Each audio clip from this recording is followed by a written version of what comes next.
Clotheshorse is brought to you with support from the following sustainable brands. Selena Sanders, a social impact brand that specializes in upcycled clothing using only reclaimed, vintage, or thrifted materials from tea towels, linens, blankets, and quilts. Sustainably crafted in Los Angeles, each piece is designed to last in one's closet for generations to come. Maximum style, minimal carbon footprint. Shift clothing out of beautiful Astoria, Oregon, with a focus on natural fibers, simple hardworking designs, and putting fat people first. Discover more at shiftwheeler.com. Late to the party, creating one-of-a-kind statement clothing from vintage, salvaged, and thrifted textiles. They hope to tap into the dreamy memories we all hold. Floral curtains, a childhood dress, the wallpaper in your best friend's rec room. All while creating modern, sustainable garments that you'll love wearing and have for years to come. Late to the Party is passionate about celebrating and preserving textiles, the memories they hold, and the stories they have yet to tell. Check them out on Instagram at Late to the Party People. Vino Vintage, based just outside of LA. We love the hunt of shopping secondhand because you never know what you might find.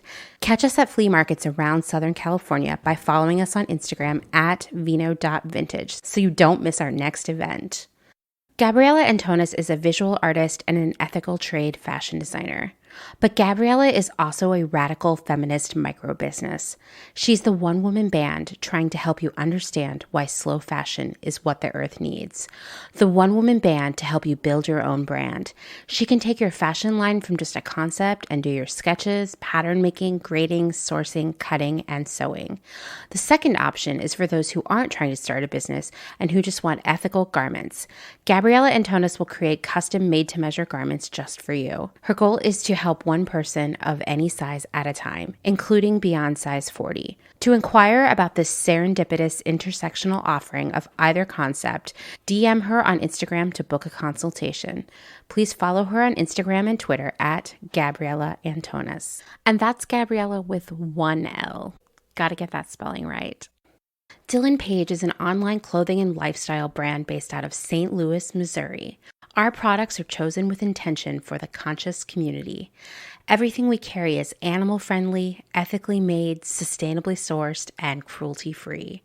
Dylan Page is for those who never stop questioning where something comes from. We know that personal experience dictates what's sustainable for you, and we are here to help guide and support you to make choices that fit your needs. Check us out at dylanpage.com and find us on Instagram at dylanpagelifeandstyle. Salt Hats, purveyors of truly sustainable hats, hand-blocked, sewn, and embellished in Detroit, Michigan. Find us on Instagram at Salt Hats. Karen Kinney Studio. Located in Western Massachusetts, Karen specializes in handcrafted earrings from found, upcycled, and repurposed fabrics, as well as other eco-friendly curios, all with a hint of nostalgia, a dollop of whimsy, a dash of color, and 100% fun.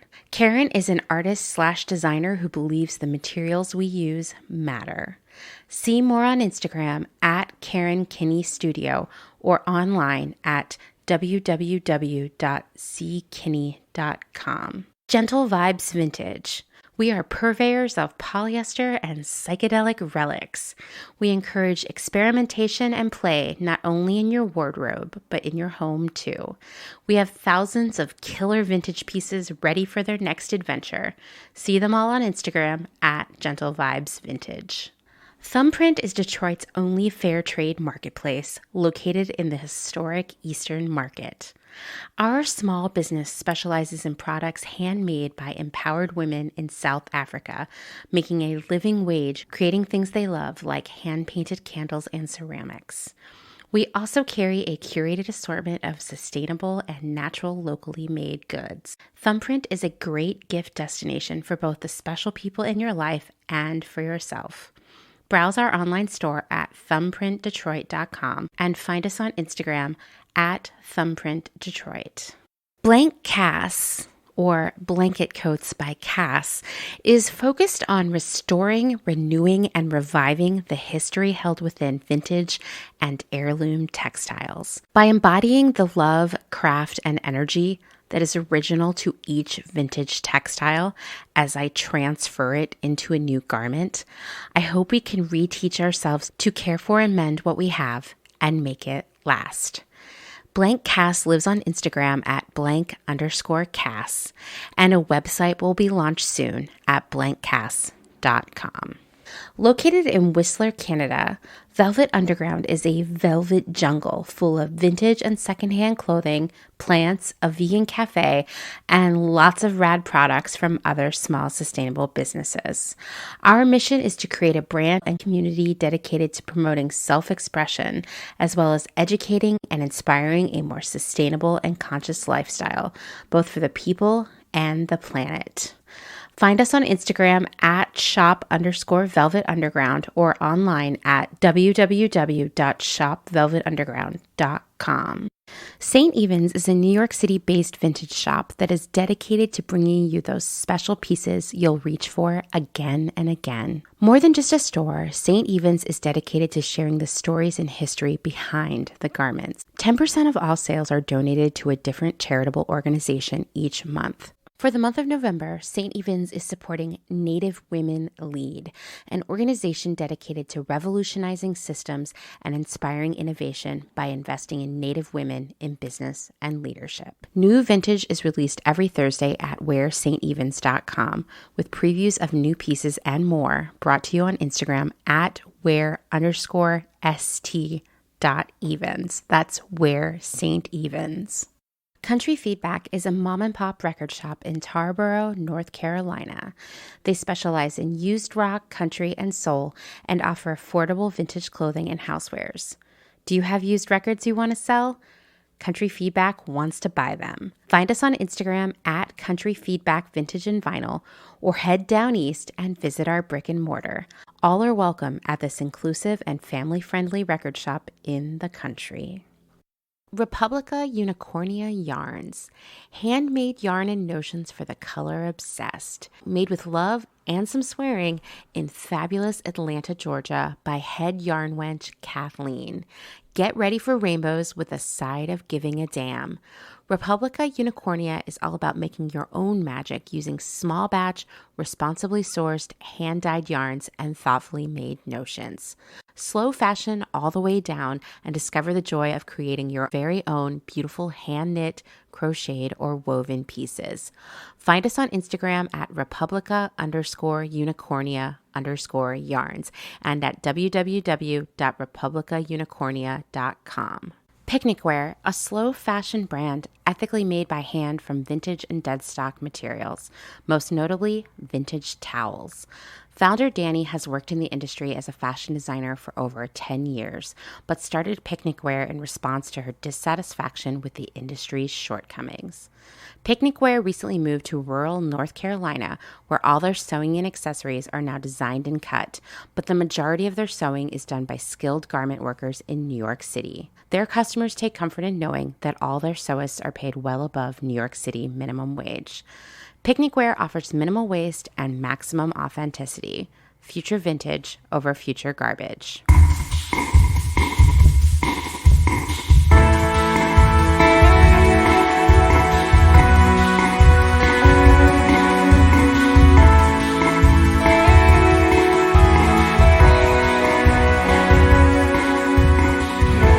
Welcome to Clotheshorse, the podcast that finds itself getting riled up about Shein on a daily basis. Like, I would say, you're a member of the Clotheshorse community if when you see a Shein haul, you don't think, oh, cute. You think, oh, depressing or infuriating or any other negative adjective. Anyway, I'm your host, Amanda, and this is episode 108. As you know, for the rest of the year, I'm highlighting small businesses, and this episode is no exception. My guest today is Rachel, founder and CEO of Cara Cara. I'm sure you're asking, what is Cara Cara? Well, it's a kind of orange, but it's also an online off-price platform that offers a curated assortment of discounted clothing, accessories, and gifts from cool indie brands and designers. If you're new to the world of off-price, I suggest you pause this episode. It'll be here waiting for you when you come back, and go back, way back in time, to episodes 9 and 10 of Clotheshorse, where my friend Celicia and I explained off-price retailers like TJ Maxx, Marshalls, and Nordstrom Rack. I'll share links to that in the show notes. I think it's really important to understand what off-price has been, kind of where it started, where it is now, and how Cara Cara is different from that. I'm so excited for you to meet Rachel, who has very similar buying experience for me. It's kind of wild that we've never met before, but I guarantee we've passed one another at trade shows. She also has a lot of experience working in the girl boss realm, which if you've listened to the department, you know I do too. She'll be explaining how Cara Cara is different from all the other off-price businesses that are out there right now. She'll share the impact of super fast and super cheap fashion like Shein on Cara Cara and really the off-price industry as a whole. And she'll talk about how surviving #girlboss made her a better leader. This is an awesome conversation, and I can't wait for you to hear it. But before we jump into that, I have a bunch of messages for you. Over on Instagram, I've been posting the 12 days of slow gifting, which, to be fair, is really more like a whole month of slow gifting. But you know what? I'm in charge around here, so I can make it last as long as I want. We really will be wrapping it up this week. Feels like the end of an era. All of that slow gifting content is inspired by my slow gifting episode that we began November with Danny of Picnicware. I was doing some calculations this week and I was like, whoa, I've spent more than 60 hours on these slow gifting posts so far, and I'm not even done yet. But I'm really proud of it because it seems to be resonating with the Instagram community. I'm so excited about the prospect of changing the way people view gifts, especially holiday gifts. But really, yes, all gifts, no matter what time of year they're given.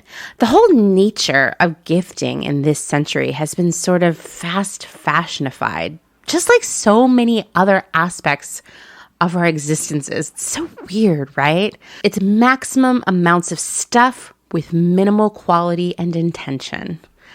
Gifting is an easy place for us to begin to educate others and have a serious impact because it allows for these personal conversations. It allows for us to influence those around us. One aspect of slow gifting is creating new traditions around gifting and really holidays, celebrations as a whole that are meaningful and special. Well, Jessamy of High Energy Vintage called into the Clotheshorse hotline to share a tradition she shares with her friends. So let's take a listen. Hey Amanda, this is Jessamy of High Energy Vintage in Somerville, Massachusetts. I was just listening to the holiday gift giving episode with you and Danny, and I literally just listened to the part where you're talking about whether or not you can pare down your gift list. You know, are there friends that maybe you both agree not to get each other gifts, that kind of thing. And I had to pause it and share that my group of really, really close friends, we did gifts for each other for quite a while. And a few years ago, one of my friends suggested that instead of gifts, we all make each other Christmas ornaments.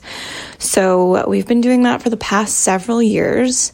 And it's been a much nicer way of like celebrating with my friends. I have this box now with several years worth of ornaments from each of them. So, you know, it helps that we're like 4 or 5 couples.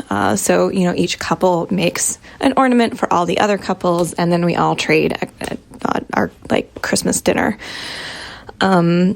And every once in a while, somebody does do something store-bought, but usually people take the time to craft and make something for all the others. And I can like look in this box now, and I have this this box of memories of all these like sweet things. Sometimes they'll reference like inside jokes that our friend group has, and sometimes they're very like indicative of the people that made them. And it's been such a sweet way of celebrating with my friends that doesn't involve having to go shopping or trying to figure out what somebody else wants or needs, and instead kind of centers our relationship over just giving each other stuff. So yeah, I just wanted to share that. It's, I would encourage anybody to, talk with your group of friends and see if people want to do an ornament trade instead, or it doesn't even have to be an ornament, some other kind of like crafted gift, even just like everybody draws each other like a holiday card or something like that. I think it has a lot more soul, and it's just a really, really nice way of celebrating with people that you love. Okay, that's all. Bye. Thanks for calling, Jessamy. I have to say, this message was perfect timing because I have been thinking a lot about ornaments this week. I know, what a scintillating topic, right? I grew up in an atheist household. We did still observe the family traditions of Christmas, like a tree, gifts, the big dinner, that kind of stuff.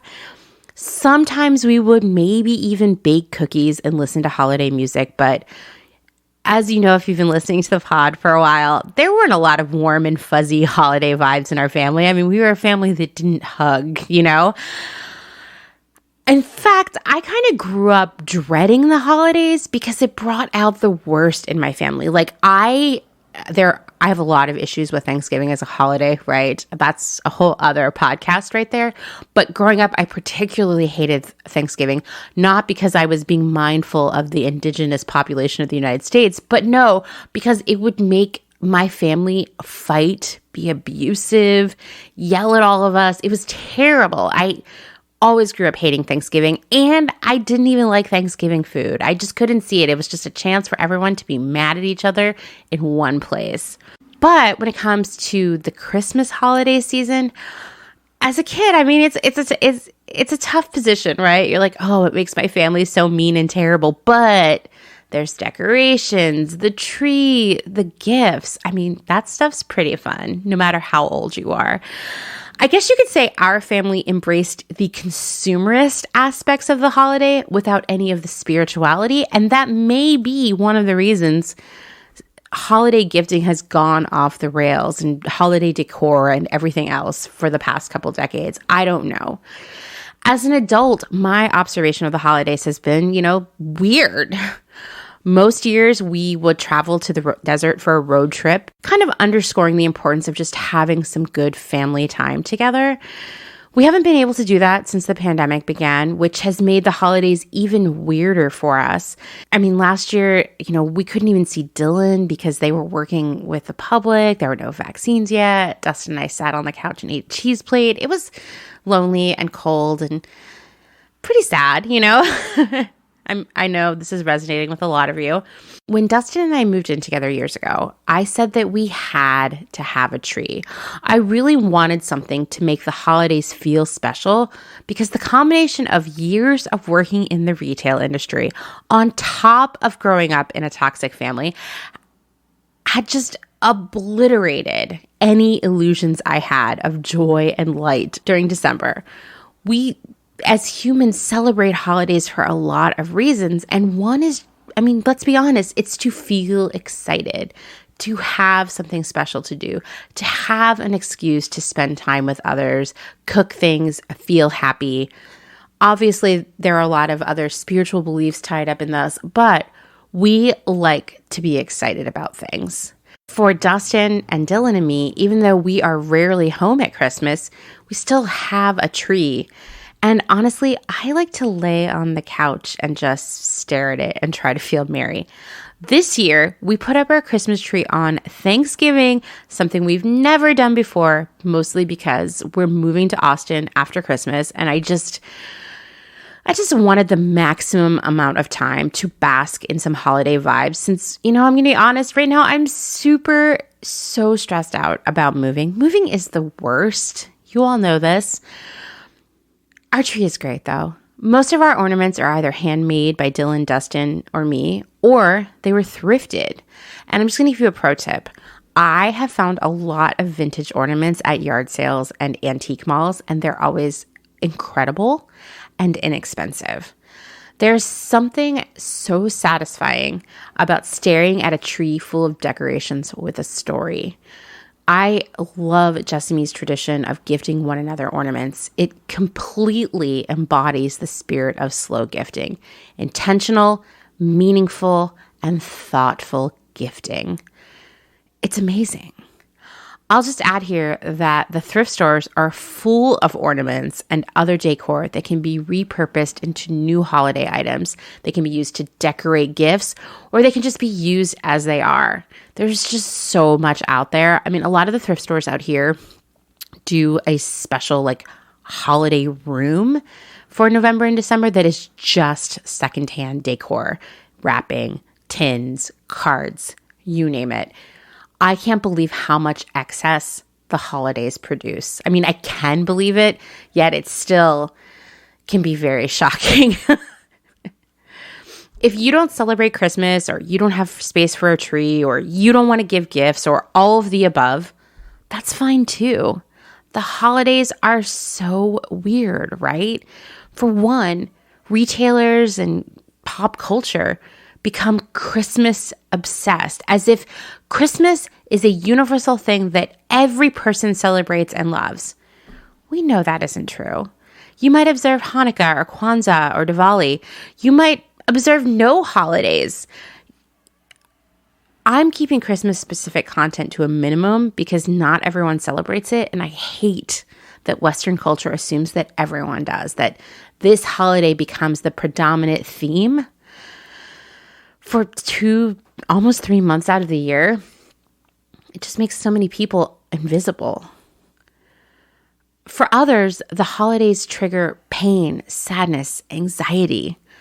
The most wonderful time of the year isn't that wonderful for a lot of people. For myself, it's a mixed bag of feelings, you know? It's hard. And if you struggle with this time of year for various reasons, I see you, and I know how you feel, and I want you to know that I'm supporting you. And I hope that all of you are supporting other people who struggle with the same mixed bag of emotions right now, or completely just bad bag of emotions. Anyway, thank you, Jessamy, for calling in. It was a great idea. I would love to hear that tons of other people are adopting this tradition. If you have thoughts or ideas on slow gifting, things that you think other people in the community would love to hear, that would inspire them, that they could share with others, please give me a call. You can record a voice memo using your phone or computer, which is what Jessamy did, and you can email it to me at amanda@clotheshorse.world. Or you can call the Clotheshorse hotline. That's 717-925-7417. Of course, all of this will be in the show notes. I love hearing from all of you, so keep it up.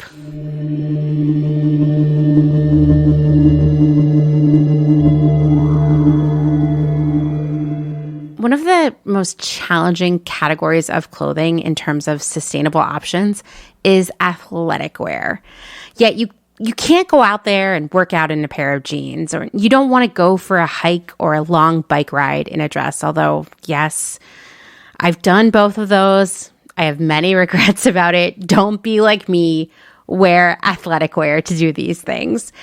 Activewear isn't a nice to have. It's a need to have. And shopping for it can be so difficult, especially if you're a sustainability-minded, secondhand first kind of person, which I know you are. There should be a more affordable and sustainable way to purchase premium athletic wear. Well, guess what? I found one, and it's Revive Athletics.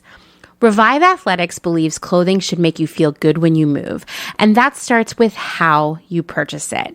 Shopping secondhand is the most sustainable way to shop, and Revive Athletics is committed to providing high-quality, premium athletic wear so you can feel good when you shop and you can feel even better when you move. Everything Revive Athletics sells is very gently used, and they carry a wide variety of sizes from extra small to 5X, and they offer all of the premium brands you've been scoping out, like Lululemon, Nike, Athleta, Girlfriend Collective, you name it.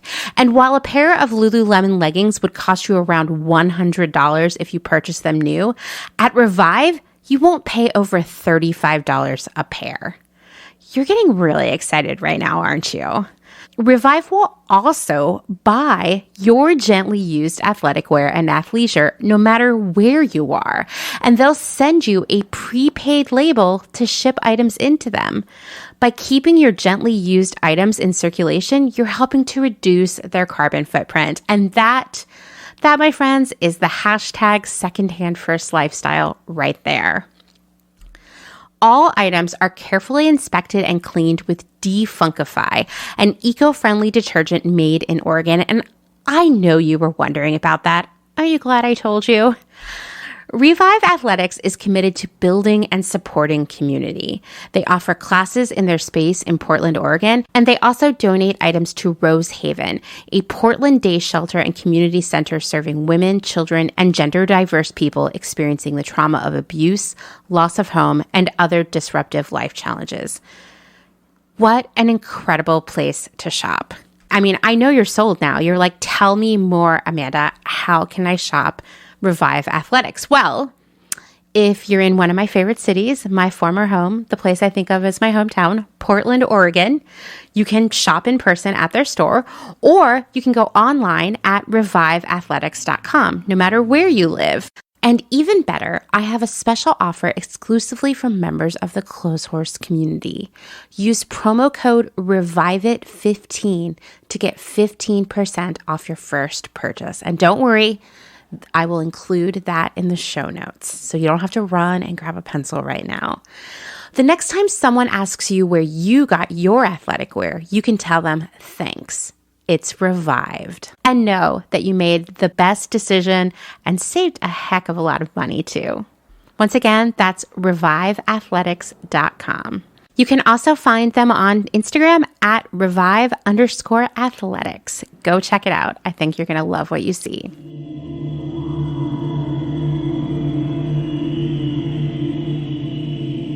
If you've been following along this month, then you know that for the rest of the year, you'll be hearing audio essays from different small business owners within the Clotheshorse community. After all, small business is the future, and this is something I am super passionate about. Coming from working for all of these larger corporate structures and startups that received a ton of VC money, it's more and more important to me than ever that we support small business and allow them to basically turn the way we do business right now upside down, because that's where a better, more ethical, more sustainable future lies. It's with small business. These audio essays are not only a great way for you to learn about small businesses within our community, it's also a chance to learn more about the hows and whys of doing your own thing, of being your own boss, and everything else that comes along with it. You know that I believe the personal is political, and our own personal stories, they drive our decisions and our values, and sharing them with others, sharing our stories with others, is a way to connect with others and have an impact on their decisions and values. Putting a face on things, putting your feelings out there can be so helpful for others, even though I know it's super scary. My hope is that hearing these small business stories will motivate you to shop small, to be a cool, nice customer. Seriously, so important. And hopefully you will also urge those around you to shop small, to make it a habit, not an exception, and to also be, this is so important, cool, nice customers.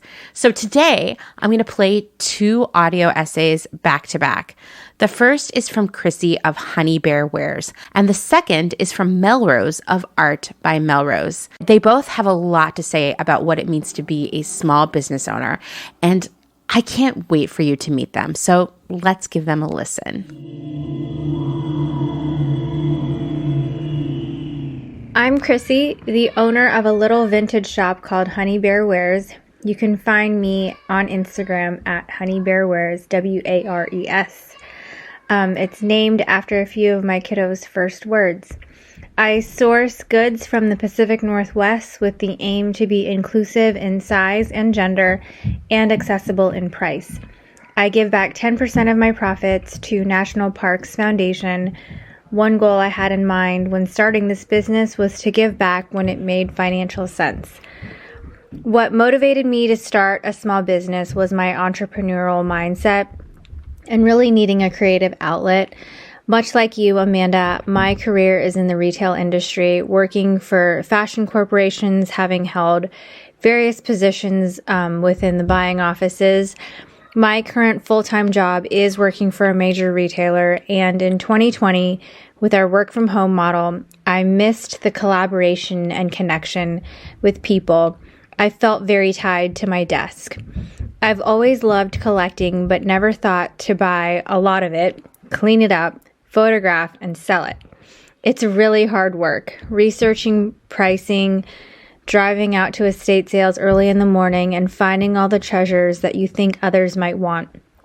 There's a lot of second guessing, especially in the beginning. What customer am I serving? What is my brand and aesthetic? It's really easy to get stuck, but I decided that it's all fair game. If I think it's cool, someone else might too. I got to communicate with like-minded individuals.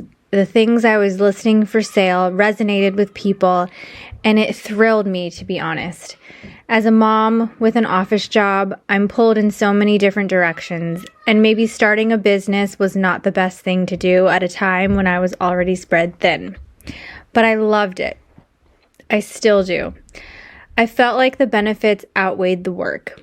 In-person markets, most recently, have rejuvenated my love for this business. When someone walks into my booth and compliments the collection of things or the way I've merchandised or a logo that I handmade myself to save money, it's fuel to keep me going.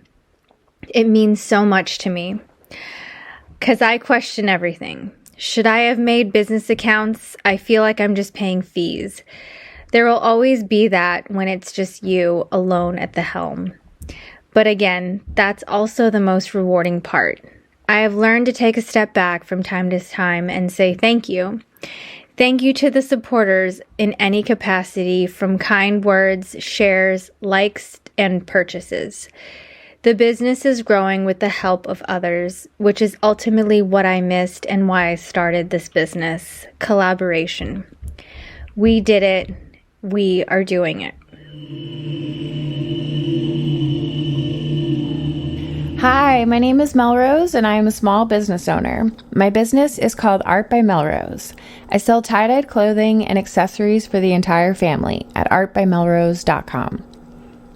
I've always had a passion for art.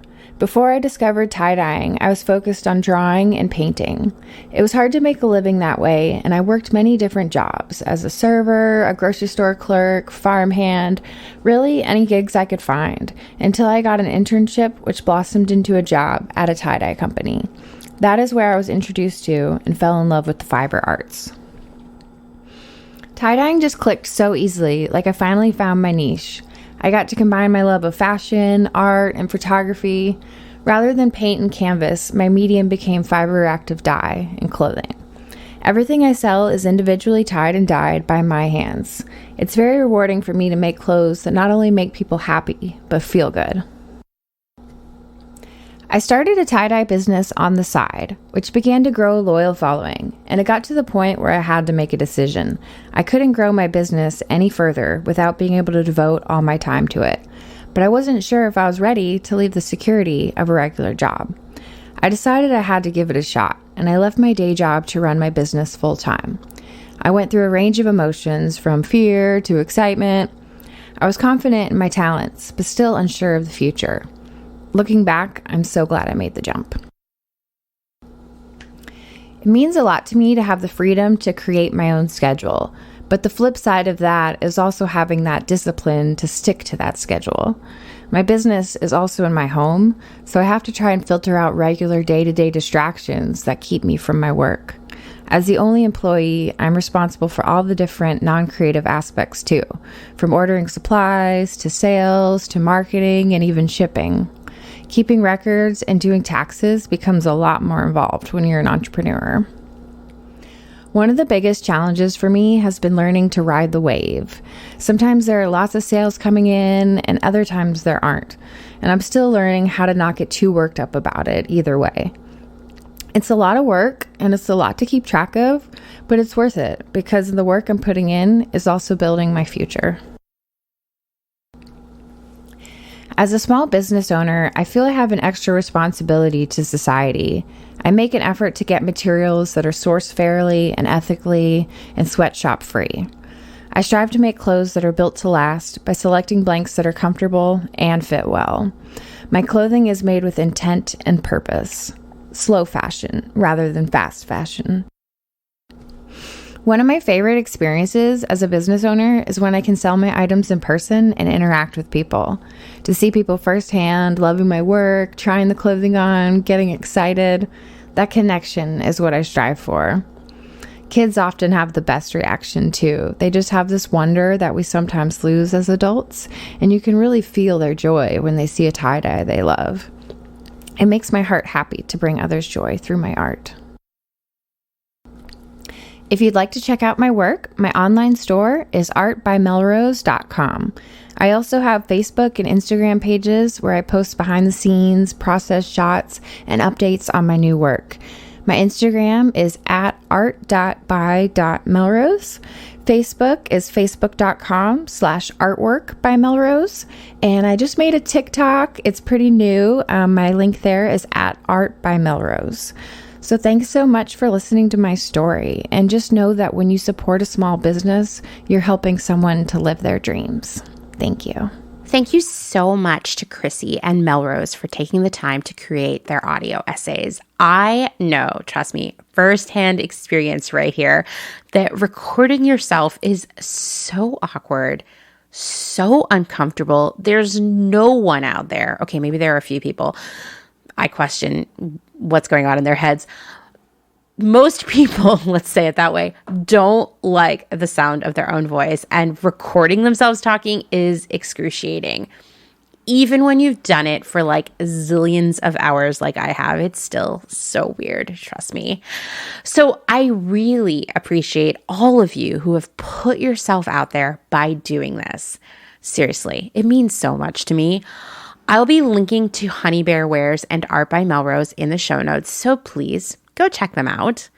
The deadline for submitting small business audio essays has passed, and I'm so excited about the mountain of submissions I received. Like in the last few days leading up to the deadline, it was just one email after another. There's so many good ones. I'll be continuing to share those in episodes for the rest of the year and possibly into January because that's just how many I received. You know, my favorite thing about working on Clotheshorse.world, aka the blog, was hearing all of your stories, of giving all of you a platform to share your experiences and thoughts. You know, I'll say it again, the personal is the political, and our personal stories are what glue our community together, that grow our community, that make others feel welcome and seen and heard. That was the hardest thing about leaving the blog, was no longer having a platform for our community. So I'm constantly thinking of new ways to give our community that place, that space to talk about their lives, their experiences. And I think audio essays are a great opportunity. Yes, you have to hear yourself recorded. Yes, you have to record yourself, but it's not that bad. There'll be a new audio essay series coming in the future. I'm going to be announcing it in the next couple of weeks, so stay tuned. In the meantime, if you have a suggestion for an essay or a theme, send it my way. Let's get more voices on Clotheshorse. And speaking of new voices on the pod, it's time, that's right, to jump into my conversation with Rachel, the CEO and founder of Cara Cara. She's great, so let's go. Rachel, why don't you introduce yourself to everyone? Hi, I'm Rachel. I'm the founder and CEO of Cara Cara, which is a new off-price retailer. And let's recap what off-price is for everyone. I mean, we've done episodes about, which I know you've listened to, about, off-price retailers, but that was like a year ago. So do you want to define off-price for everyone? Yeah, so I think that's a great way to start the episode because I do find that a lot of people don't necessarily recognize off-price unless it's associated with TJ Maxx or Nordstrom Rack, which are the major players in the off-price retail game.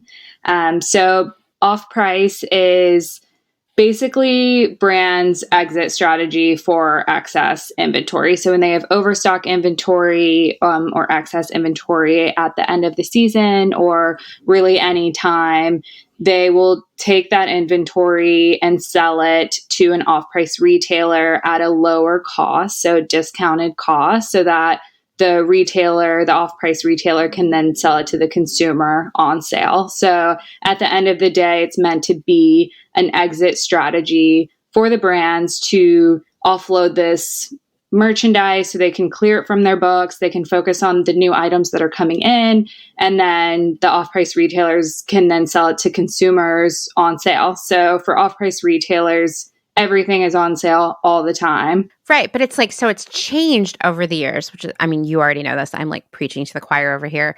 But like if you go into, say, a TJ Maxx or Nordstrom Rack, a big chunk of the inventory in there now is actually stuff that was never leftover inventory in the first place. Right. So that's a big issue with off-price retailers because they grew into these huge volume businesses and brands weren't having that amount of excess inventory that, the TJ Maxxes of the world needed to fill their stores across the United States with merchandise. So then they were going to these brands and saying, hey, we need more. And can you produce more for us at a lower price by using lower quality products?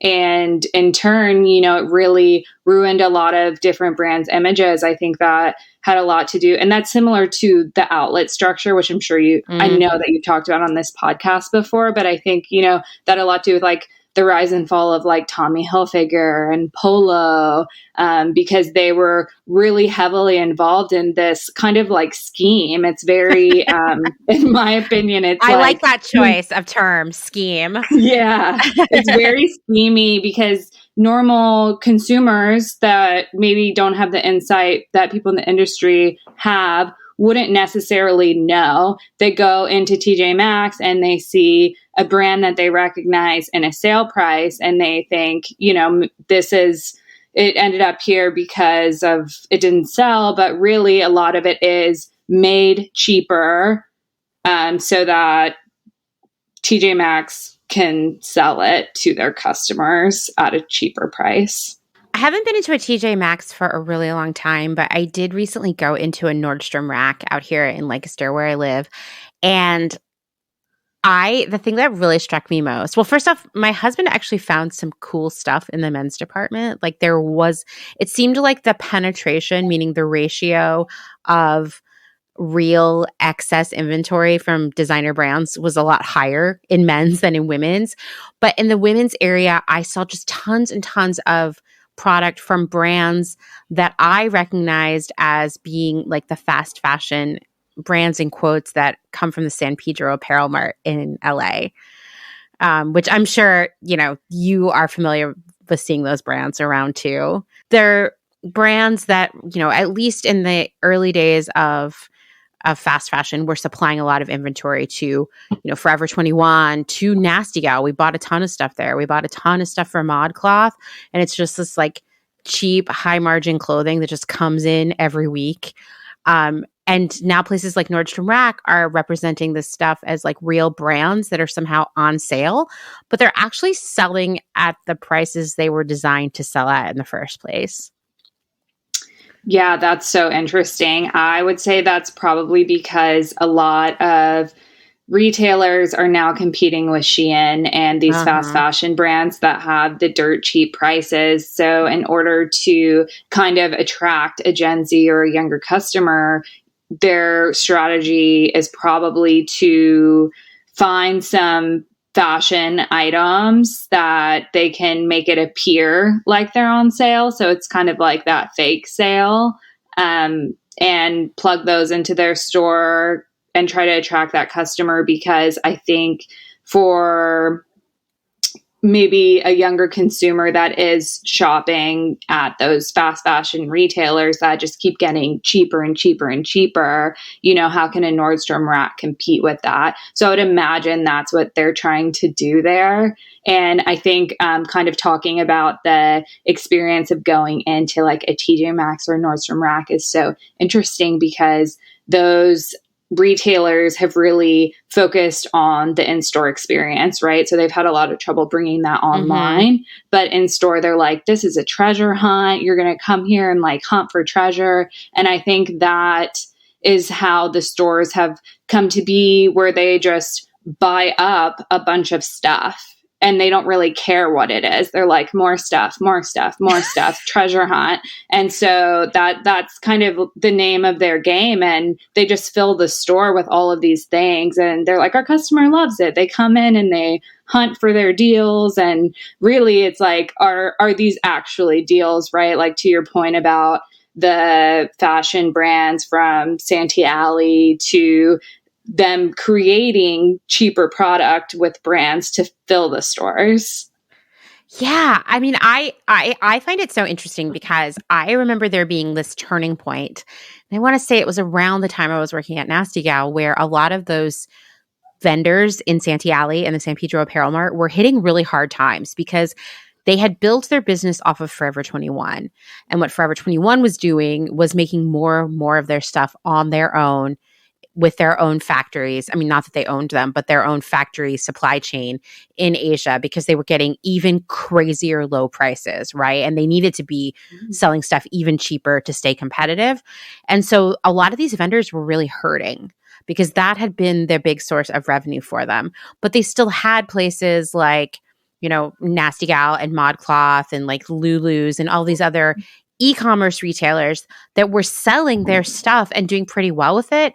But then slowly those retailers went away, right? I mean, I know Lulu's is still around and ModCloth is still around, but they make a lot of their own stuff now. And, this just the whole industry changed. And I feel like those vendors are staying in business now, selling to these off-price retailers.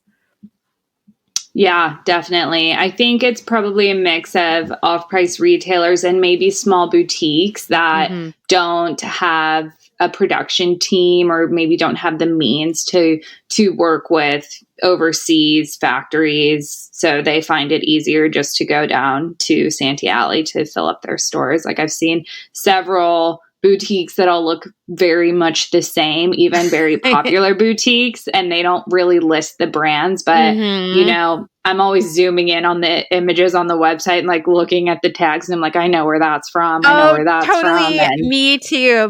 And even in LA, there are several boutiques that I know people think of as like maybe higher end or more premium that are absolutely carrying product from those brands, because I recognize it. The other thing, I just thought of this randomly, and I just wanted to tell you this.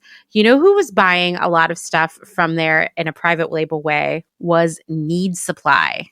Do you remember Need Supply, RIP? Of course.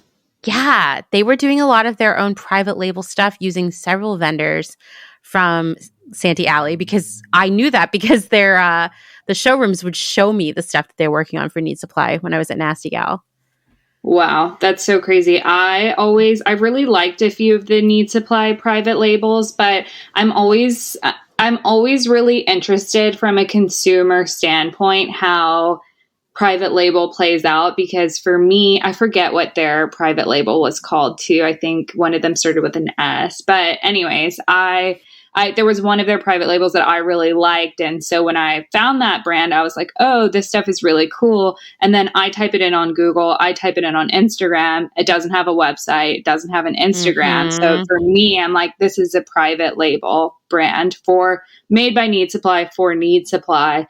But I'm like, why don't you just call it like made by Need Supply? But and what's the difference with that, with private label? And from a consumer standpoint, like, I feel like that's a little bit schemy too, because they're making it appear like it's a brand, but it's not actually a brand. It's made by Need Supply. And like you said, it's, they're going to Santee Alley and just being, we'll take that. Can you do this in a different color? They're probably not actually doing much design of it on their own. So I just wonder, from a business perspective and from a consumer perspective, are other consumers aware of that? Are they Googling these brands and being like, this is a little bit weird? Where is this brand from?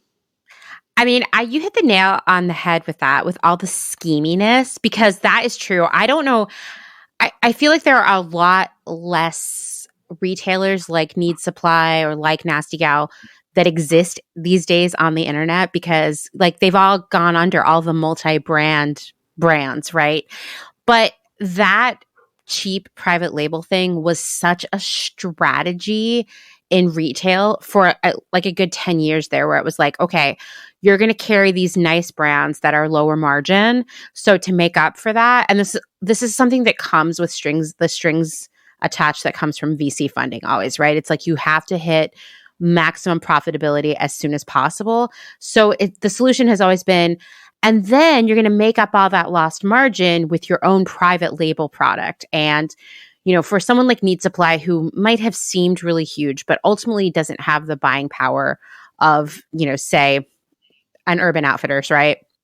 Would go to these vendors in Santee Alley where they would do special colorways or special makeups and let them buy like 200 units, but really all it was like, we're going to take that style. Here's the Pantone for the color and sew our label into it. There's no tech design or fitting. I mean, we did this all day, every day at Nasty Gal. Like I'm not ashamed to admit that that's what we were doing.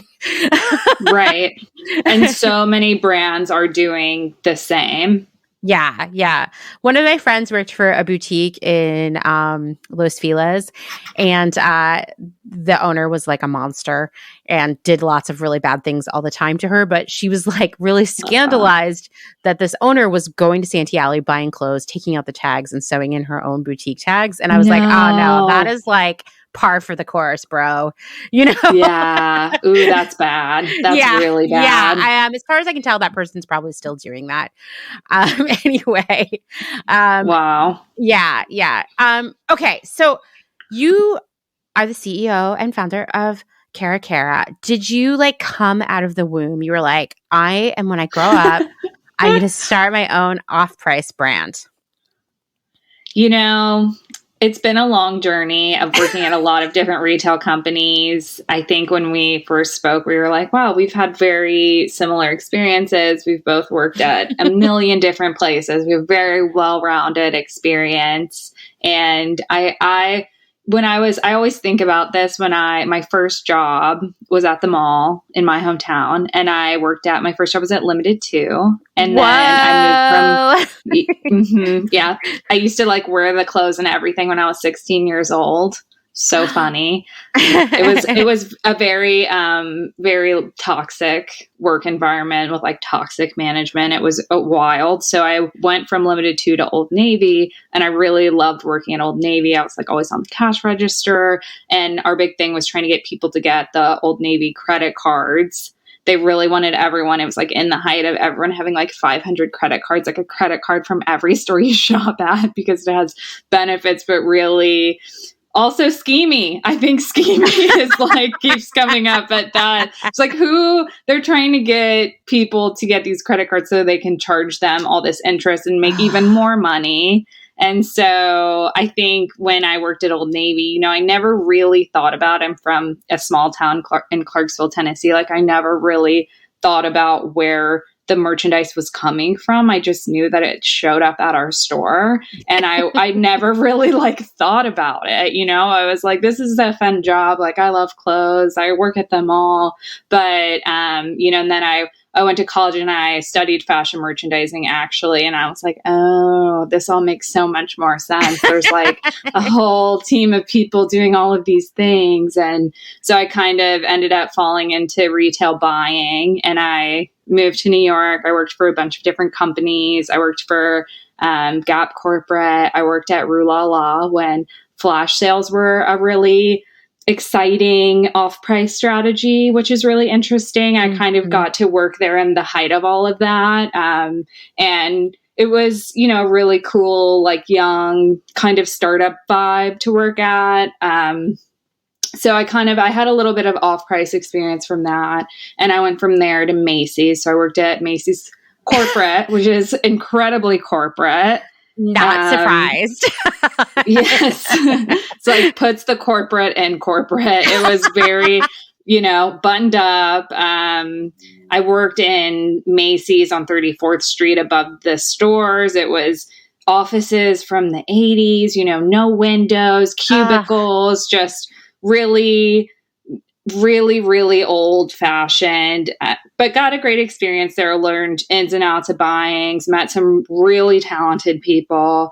And from there, I ended up getting a job in LA for a smaller company called Bandeau. And they hired me as their first buyers. They wanted me to come in and kind of shape their whole e-commerce experience. They were really growing the direct-to-consumer piece of it, and they wanted to bring in all these third-party brands. So I got to come in and really grow their third-party program, grow their website. I did that for 4 years, which was also, you know, it was a really cool experience in the sense that I got to shape a lot of what they were doing. The product was really cool. The brands we were working with were amazing. Like, so many indie brands that I had admired for years, I was getting to work with. And then from doing that for 4 years, I started to realize, like, oh, Bandeau has a lot of excess inventory. The third-party brands I'm bringing in, some of it's not selling, you know, kind of like, what do I do now? I have all this inventory. It's kind of just like hanging around. And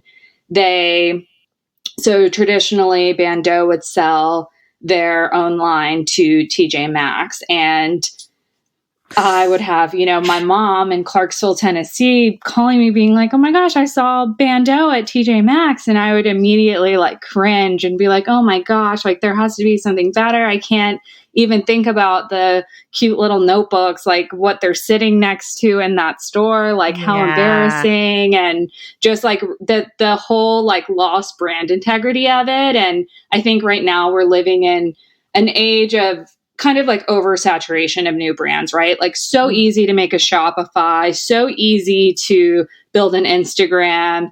And with that, you know, you're speaking directly with your customers. So you're able to build these kind of hyper curated brand image. Like, we want to be perceived this way. And we're able to do that because we're speaking directly to our customer. But when you give your product to TJ Maxx, you have no idea what it's going to look like or be like. And a lot of companies try to give their excess inventory to TJ Maxx Canada so no one ever sees it. So that's kind of the goal for a lot of these companies, is like, let's just kind of like slide it under the rug, give it to TJ Maxx Canada. No one will know. Like, how will they know? No one will know. No one will know unless they go to Canada, I guess. Yeah. Yeah. So I guess with that being said, I had just kind of started talking to a lot of the brands I was working with. I'm like, hey, what are you guys doing with your inventory? And they were like, you know, we don't have a good exit strategy. We're working a little bit with this or that. We're doing these sample sales, but they're not moving a ton of units. We put some stuff on Depop. Just a lot of them were trying different things to move their inventory. A lot of them didn't want to work with TJ Maxx because of, you know, the brand integrity piece that I was just talking about.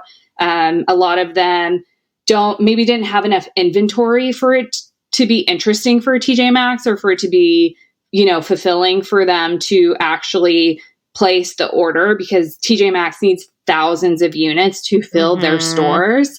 And so a lot of these indie brands have 20 of this, 50 of that, 5 of those.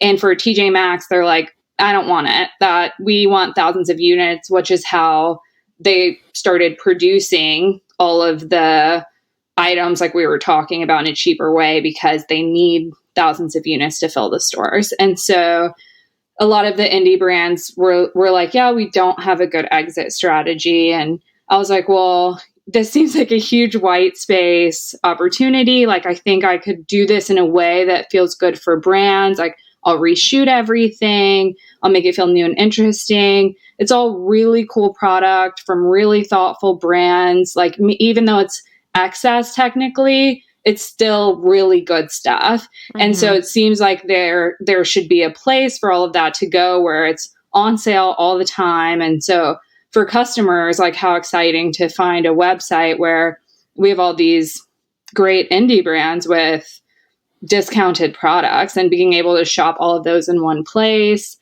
So I kind of wanted to bring the off-price experience online, because a lot of these brands were focused on the in-store treasure hunt. And I was like, I think I can do this online. And I know all these brands and I know they have excess inventory. So I kind of started to ask them, if I started an off-price retailer, would you want to work with us? And all of them were like, absolutely. Like, we need that.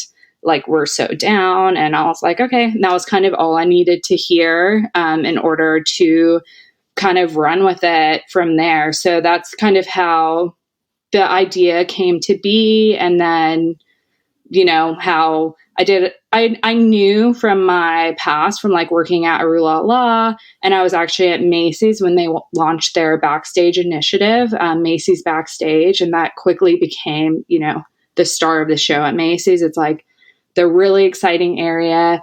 Everyone wants to work there because that's the only area of the company that's really like growing and flourishing right now. So I kind of, just from those experiences, I was like, I know off-price is a really great industry. I know there's a white space.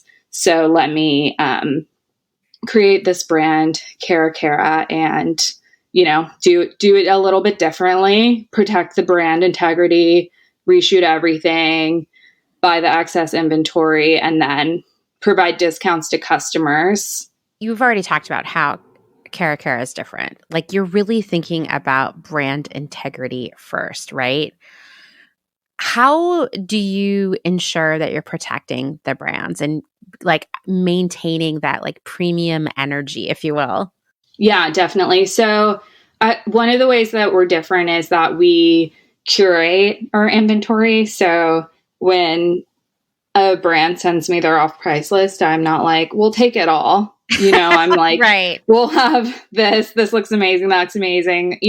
I can see why that didn't sell, because something about it is funky, or whatever. And so right. We're more thoughtful about the pieces that we buy, because how I mentioned before that at TJ Maxx is focused on the treasure hunt. We really want to be more just like a curated marketplace. So I definitely try to focus on items that I know our customer would like, and also curate it in a way that, it feels really good. It looks really nice. And so we curate the products, we curate the brands that we work with. I try to work with really thoughtful brands that are making something interesting, or are sustainable, or are woman owned, or different, they have different qualities about them. I try to, keep the brand list really strong.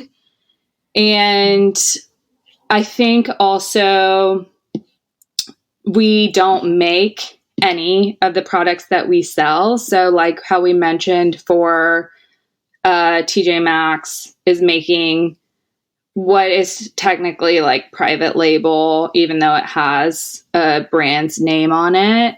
In my opinion, I feel like there's so much inventory out there all the time. It's like, if a brand changes packaging, what are they doing with the old packaging? They're trying to sell it to us. Or if a brand, gets a return from, Nordstrom is like, we didn't sell any of this. We're going to return it to you. And then what do they do with that? And so there's all these different reasons why brands have excess or overstock, not to mention that like, no matter how good technology gets, your brands are never going to get it right. It's so hard to predict what consumers want, and they have to commit at the beginning of a season to all this inventory. So there's always going to be excess inventory, and there's so much of it out there. And I really feel like it's an issue. So, and on the flip side of that, you have the articles of, like Coach, I think someone just found a bunch of Coach bags like in a dumpster, like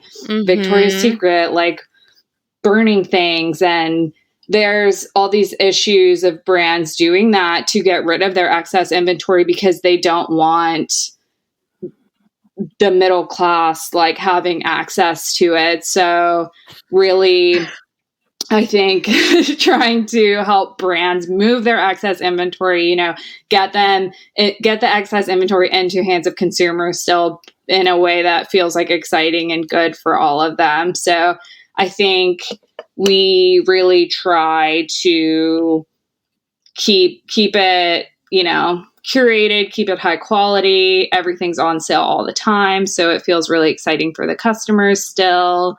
And then I really like, my intention is really to help brands move through their excess inventory because it is an issue. Like, what is the exit strategy? Where does it go? And a lot of it just sits around. And I know you talk about this in a lot of the podcasts too. There's a lot of merchandise being made right now. So it's kind of like, where does it go? And so for us to be able to offer an exit strategy for brands is really my intention. And on the flip side of that, we get to offer cool products to customers on sale. And so maybe in turn that inspires customers to shop less at fast fashion because they're able to find that Rachel Antonoff top at half price. So maybe that feels more affordable and they could invest in pieces rather than turning to fast fashion. I mean, I love that. Have you ever been approached by a brand where you were like, no? Yeah, definitely. I think that there are certain brands that don't make sense for us. And I'm kind of trying to figure out the balance of maybe like truly like indie brands that are, really like thoughtful and doing these really cool things that are maybe a little bit higher price versus like a lower price, more fashion-y brand. And so I think I'm feeling that too, like the competition with like Shein, because I can't sell swimsuits on my website to save my life. And that's because people are buying these $5 swimsuits from these, cheap fast fashion brands. And so it's a little bit, I would say the retail landscape is a little bit tricky right now for that reason. I think everyone's probably feeling that a little bit. And I definitely feel that pressure. I think that because we are doing something super new, a lot of people come to our website and they're like, what is this? This is just another boutique. Why is everything on sale? Like, I don't get it. And that goes back to, I don't think a lot of people know what off-price is. And so I'm like, no, these discounts are really great. And we're an off-price retailer. We're not trying to hide it. I'm super proud of what we're doing and why we're doing it. So I think communicating that to the customer is a little bit tricky. And then there's always pushback. Well, these are still too expensive. And then I'm like, how cheap do you want this stuff to be? Like, these are great deals. So I think that's a bit tricky in the current landscape. Yeah, I feel like no one can compete with Shein, and it really frightens me that maybe the prices that Shein offers are going to become what we all think are the price of things. And like, there's no returning from that. I thought like some of the pricing that you would see at like say Forever 21 or H&M was pretty alarming and was making people a lot more price sensitive, if you will. But then I go onto the Shein website and I practically faint when I see the prices there. And I mean, unfortunately, what that's just doing is empowering people to hoard all this cheap stuff that they don't need. And I don't know how we dig ourselves out of that. It's really scary to me. Every time I see a post on social media that is anti-Shein, a gazillion people have to pop up and be like, yeah, but it's so cheap. You know? I know. That's why I love it's it. So and I'm like, crazy. no. It's so crazy. I know. I don't know what we do there, you know? Yeah, I was at a bachelorette party recently. I'm 31 years old. Everyone in the group was 31. And there was a theme for one of the days it was like a boat party. And the theme was disco cowgirl. And so all of these girls that are my age, and a lot of them work in retail, had bought outfits from Shein and wore them on the boat for this specific theme. And the next day, I was one of the last people to leave the house. So I was like cleaning up and I was taking the trash out, and I noticed that everyone just took off their clothes and threw them in the trash. And I was like, I'm bothered. I was like, I don't know how like conscious 31-year-olds could do something like that. Like, these girls work in retail and they know. And I was shocked. Wow. I'm so sad. That is rough. But like, hi, welcome to Halloween. A shit ton of people are going to do that after Halloween. I worked in an office, my most recent job, I worked in an office where I would see people getting huge boxes from Shein or Fashion Nova from their vacation. And I know that they wore those clothes and then trashed them. Like, because they were just for the vacation or just for the bachelorette party or whatever they were doing. And like, that stuff's not disposable at all. And it's such, it's one of those things where I'm like, for all the people who are working so hard to do good things, and then you see that going on, you're like, how do we keep powering through, and how do we change minds? How do we make that never happen again? I don't know yet. I don't have the answer. I don't know yet either. I know, it's so disappointing, but I would love for, I can't be surprised that the conversation has gone this way, because it's true that is something that I think we're competing with. And I think, to your point about Nordstrom Rack having those cheap fashion brands, like, that has to be what it is. And so it's like none of us can escape it. They're making things complicated for a lot of different retailers. So I can only hope that by offering discounts, so all of our discounts are like at least 30% off everything on our website, up to 70 or 80% off. So it's really, great deals on our website. And I hope that people can recognize that and kind of look to our website to shop for deals on more thoughtful products than turning to fast fashion. That would be my one true hope. Like, if I had someone come to me and say, I was going to look for an outfit on Shein, but instead I was like, I'll find something on sale at Cara Cara, I would like shed a happy tear. Me too, actually. That would be amazing. So I have questions about how the pandemic has affected the business, because last year when we recorded the episode about off-price, I guess it was 2 episodes, it was early in the pandemic, right? Like, we were like, any minute now, this is going to be over. And a lot of analysts were like, this is going to be a gold mine for off-price, because retailers canceled like everything. A lot of it was already made. And the thinking there was that like Nordstrom Rack and TJ Maxx and Ross and all of them were going to swoop in and buy all that inventory. I don't know if it actually happened, because I had been like, I should go to those stores and see what I see there, but then I didn't. And I'm regretful because I really want to know the answer. But I mean, did you find that you were getting a lot more, interest and like access to stuff that maybe you didn't have before?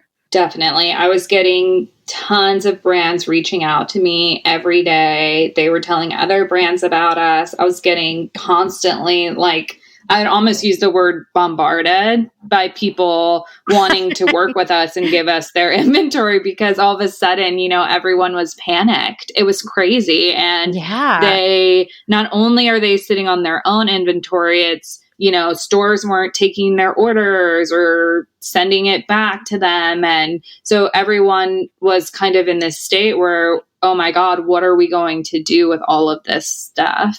And a lot of them were coming to me. And at that point, we had just launched in September 2019. So the pandemic started in March 2020. So we were like barely 6 months old. And I've never, we're super small startup. We don't have any venture capital money or anything like that. And so for me, I didn't have the financial capabilities to be able to support all of these brands, even though I would have loved to. But it got me really thinking, like, how can I support these brands, right? Like, at the end of the day, like I said, my intention is to help these brands move through their excess inventory. So I felt especially compelled. I was like, this is a crisis. Like, what are we going to do? And so I started doing flash sales on my website, which actually ended up being really great. And that, like I mentioned too, I used to work at Rue La La during flash sales. So I was like, why don't we bring that back? Why don't we try to make that cool again? And it kind of made sense for us in a way that I actually wasn't super picky about the brands that were in the flash sale. I wasn't picky about the products they put in. I was like, let's go. Whoever wants to be in it, whatever inventory you want to put in it, I will put it on my website. And so we kind of took the website from, at that point, we probably had like 300 products, and I probably added in like 1,000 to 1,500 new products during the flash sale, like all these really cool new brands, and customers loved it. They were like, shopping. That was that week, the first time I ever did this flash sale, that was the best sales we've ever had. Like, I've never been able to compete with that. And it was this really special moment in time because all of the brands were kind of coming together and we were getting a lot of support. Like, a lot of people were posting about it. Customers were posting about it. And we did, give back components. We were donating a certain percentage to a COVID relief fund. And I think just to see the community come together in that way was super cool. And it was a really great opportunity in a way that I was able to help the brands, kind of move through a lot of that inventory in a way that made sense for all of us. And we still do flash sales. So we'll do them every once in a while. It's definitely like a lot of work for like a short flash sale, but it's cool because some brands maybe don't want to be on sale all the time and they just want to do a flash sale. They'll want to put something in for 1 week. And I think there is still something exciting about that for customers. And there's a reason why like Rue La La and Gilt were so successful and people were setting their alarms and, logging in at certain times to shop different items. So yeah, I think that was something really cool that the pandemic kind of pushed me to do. And then I think from there, it was super interesting because we went from all these brands having all this inventory, then everyone slashed their orders for fall. So fall came around and I was having a really hard time getting anything. And I'm like, who has candles? I'm like, someone give me candles. I know one of you has them. Like, I need them for holiday gifting. Just certain things that are usually not hard to get was like impossible. And it's because also with that, the trends are changing. People were buying all this home stuff and there was a lot more fashion in the overstock market because people weren't buying new clothes. And so I think those things have been really interesting to navigate. And really one of the biggest problems with off price is just the consistency of when products are available. It's unpredictable, right? When a brand is going to come to me and say, I have this really cool, like of the moment item, excess, overstock, we're changing the packaging, we have all these units. And I'm like, amazing, but I might never get that product again.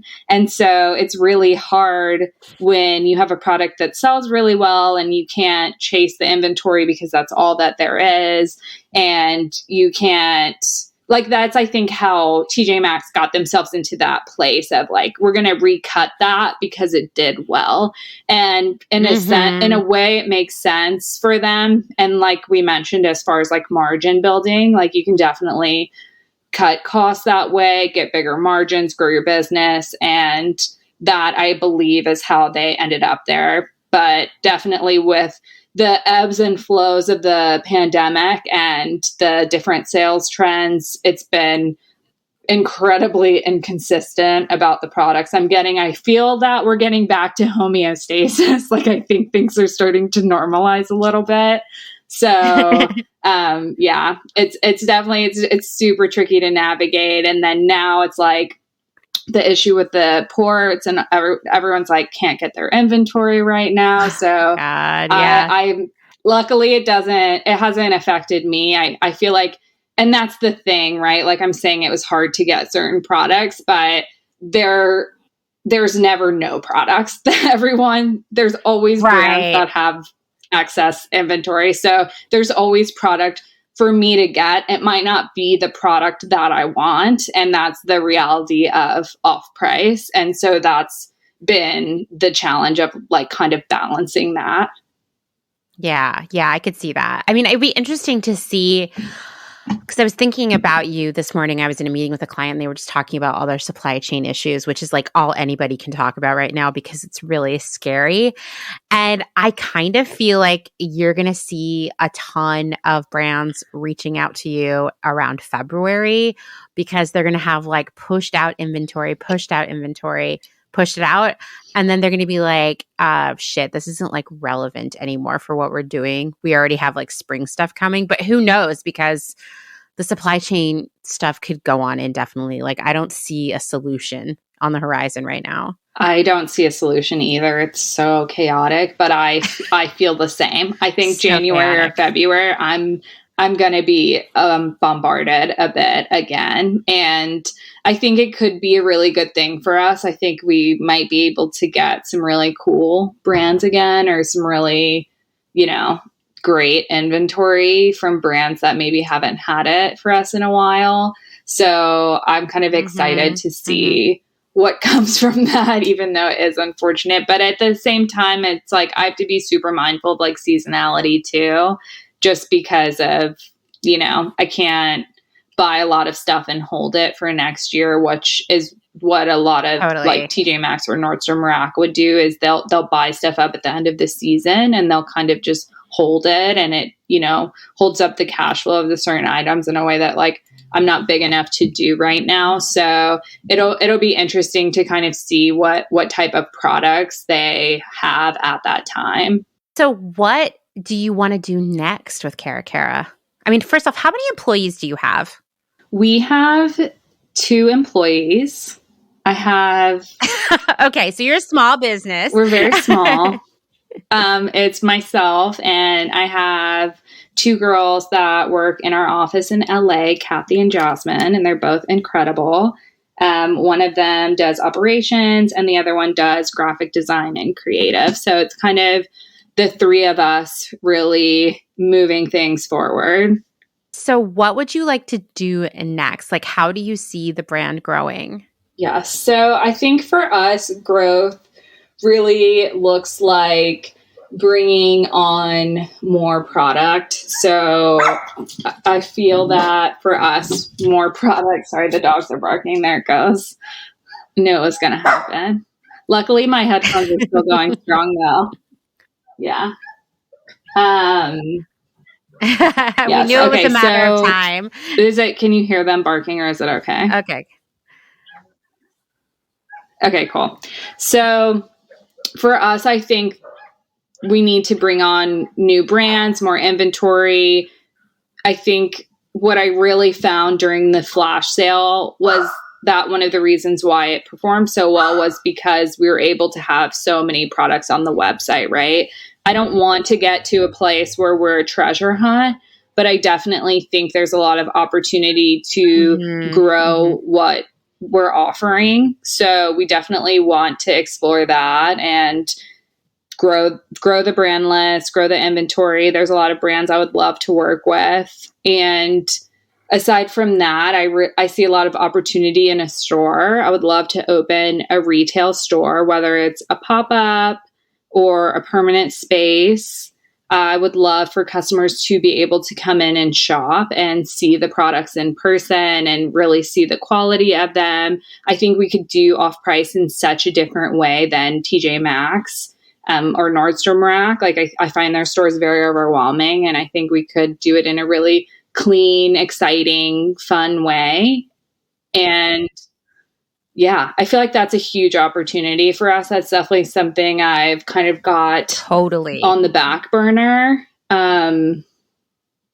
Yeah, I think that those two things are it. We're kind of going after like slow and steady growth. I'm still trying to build brand awareness. So we've been around since September 2019, so it's been a little bit over 2 years. We're still getting bigger. We're getting a lot more Instagram followers and things like that. So kind of trying to keep that going. And then we do have a rebrand on the horizon, which should be really exciting as well. Ooh.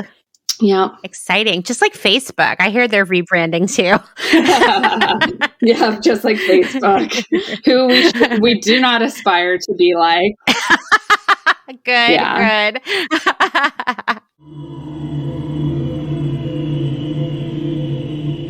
Hey everyone.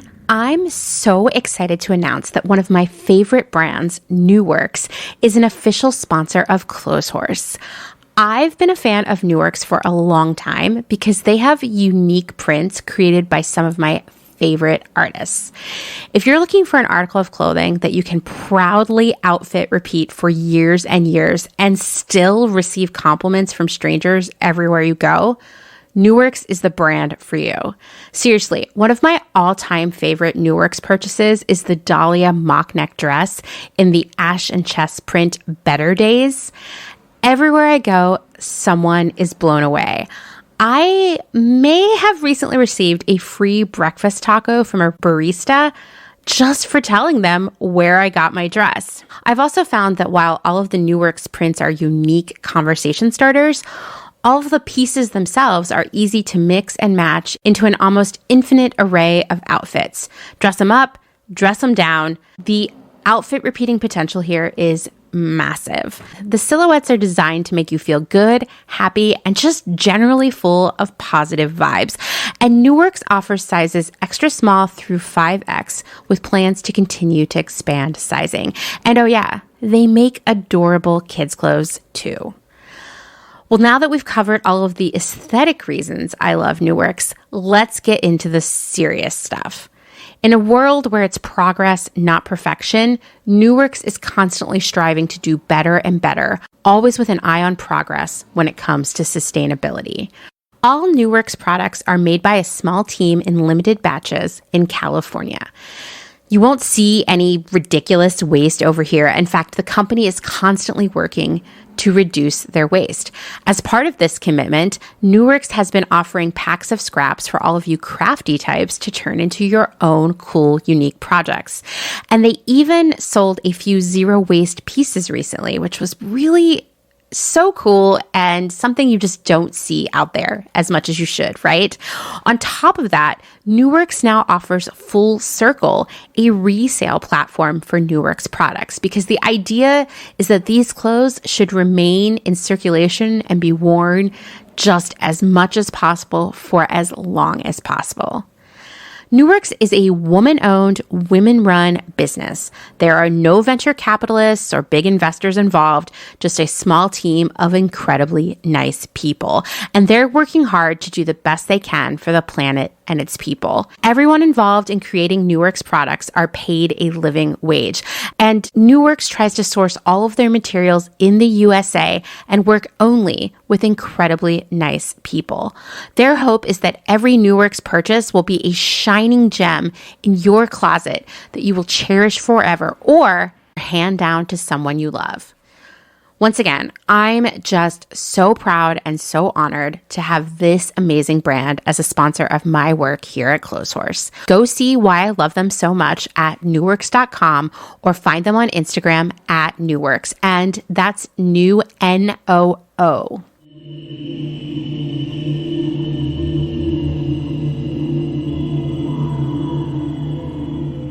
So one thing that you and I bonded over when we were preparing for this is that you and I both, we worked in the girl boss era. We have survived the hashtag girl boss, right?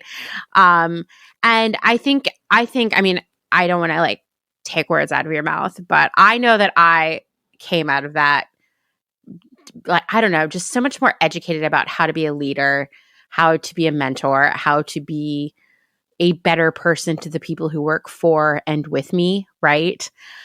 What have you learned from surviving the girl boss era? Oh man, what haven't I learned from that era? Right. It was hard. It was hard. I definitely learned what not to do. How I think, unfortunately, I learned a lot from their mistakes, and a lot of the mistakes were made very publicly. So I think also internally, like so much mismanagement, so much toxicity. It did not feel good to work there. And I think outwardly facing a lot, they built like such strong brand loyalty and had all these fans and this cult following. And I think when a lot of that became exposed, it was shocking for a lot of the people that were following these brands, because they put on this face of like women empowerment and mental health. And in reality, there was a lot of hypocrisy in what they were preaching. You know, that wasn't actually what was happening internally. So I think for me, in launching my own brand, I was like, I'm not doing any of that. I'm doing things 100% different, you know, as far as a diversity in photography. That was a big thing I took away from my last job. It was a real struggle to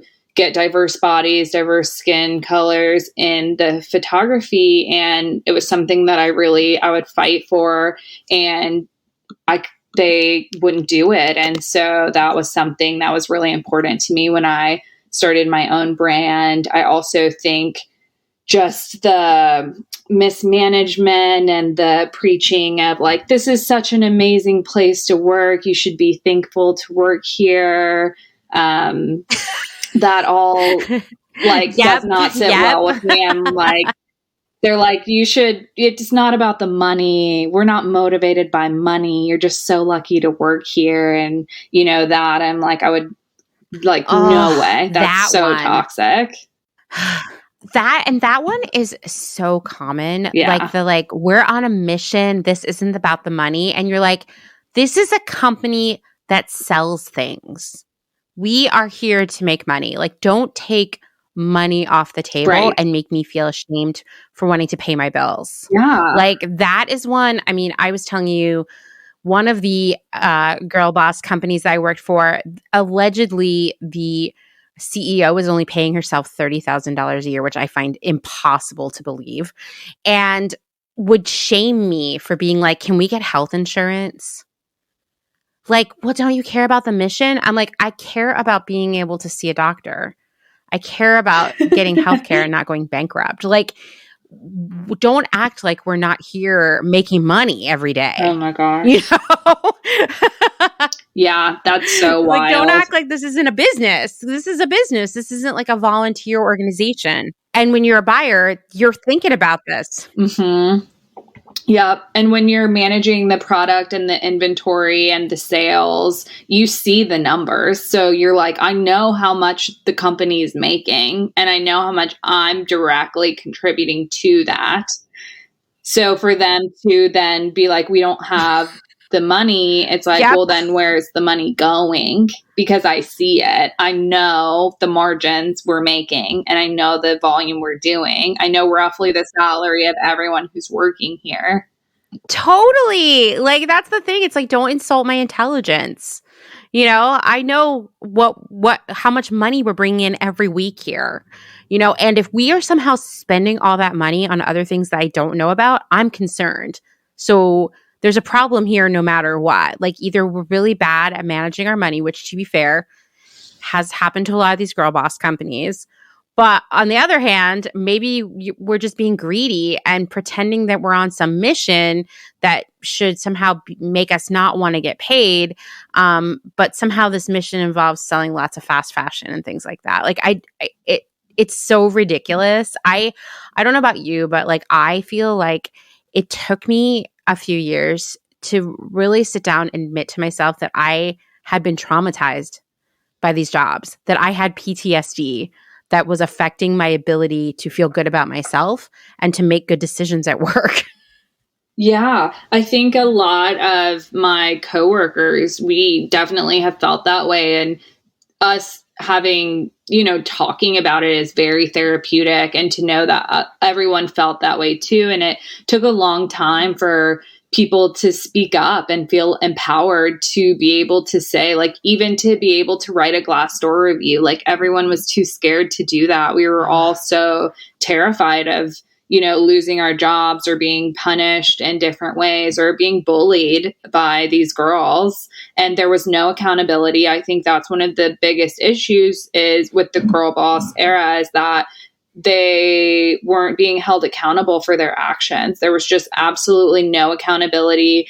Anyone that worked under them that behaved the same way as them, also no accountability for them. So you get these leadership teams that are doing really inappropriate things and they're not getting in any trouble for it, because who's gonna cross them? They're the leader of the company. So everyone was just too terrified all the time to speak up. And when you did speak up, it was kind of shunned, or you would get bullied, or you would not get promoted. It was definitely looked down upon for speaking up. Yeah, totally. I was thinking about the one company I worked for, and I finally, you know how it is when you're like, I hate this job so much. It's making me sick. You start fantasizing about quitting, right? I finally, after a lot of just so much time thinking about it, talking to my husband about what we were going to do financially, I finally was like, I'm going to quit this job. And so I sit down with the CEO and I'm like, listen, I think that it's time for me to move on. I want to talk about what an exit plan would look like, how long that would take to find a replacement, onboard them. I'm really committed to all the work we've been doing here. And she was just a toxic narcissist that all she could say was, that's good because I've been thinking about firing you anyway. Oh my God. Wow. I know. Like, what? So unprofessional. And I think a lot of them never had any training on how to be professional. It's just all this manipulation, like weird feedback, like, and that's, who would say that? I know. And I was like, what? I just had my performance review and it was great. Like, you're sending me mixed signals here. In time, I could step back and be like, that was that person just being really unprofessional and being really cruel to be cruel and not being experienced as a leader, right? Like, it wasn't. Absolutely. Right. It's still hurtful and it's not okay, but like, I can see that that's why that was happening. That was just like every day of my life at that company. But I get really, I get sad about the girl boss era for a multitude of reasons, but one is that every time one of these stories about a disastrous girl boss comes out, which is like, regular, they just keep coming, it proves to people, specifically men who control a lot of the investment money out there in the world, it proves to them that women can't be trusted to run companies, and it makes it harder for women to get investment and start companies of their own. And that really bums me out. Like, I hate to say this, but it's just not fair, right? Yeah. But they totally. already thought we were all too emotional and bad at business, and now they've got their proof. And I hate it so much. I know, me too. I feel like the people like us who've come out of that and are doing things differently are unfortunately facing the consequences of that. And, like I've been struggling trying to get funding for my company. And it's like, is it tied to that? Is it because I'm a woman running a retail business? Like, am I being stereotyped with the girl bosses of the world. And like, unfortunately, that probably has something to do with it. Totally. Totally. I mean, I feel like there was a time where it was a lot easier as a woman to get money for your startup because it felt trendy, because this is when Girl Boss was like really heating up and becoming like a brand in itself. And then it all came crashing down, and everybody was suddenly like, for one of my jobs, we were actually actively fundraising, and like we would go into these meetings with VC. It would be all men of a certain age, all white men. And they would be like, okay, but do you have like, do you guys know business and math? And be like, yeah, like I have 20 years of experience, or like I have an MBA. Like the women in the room would be really, really smart. And it would be like, yeah, but like, have you thought about like finding someone different to lead your financials? And it was always like, oh, you mean you want us to bring a man the next time? And when we would do that, it would be a totally different conversation. But the most important thing about that conversation that was different is that they wouldn't talk to us at all. They would just talk to the dude that we brought along. And it's like Girl Boss just reinforced that like you can't give women money because they'll squander it and be mean. And, you know, it's none of that is true. It's just unfortunate that the headline names of the Girl Boss era were flawed, and they were inexperienced. And like, you know, I can say this, like having worked at Nasty Gal, no one should have been giving Sophia all that money.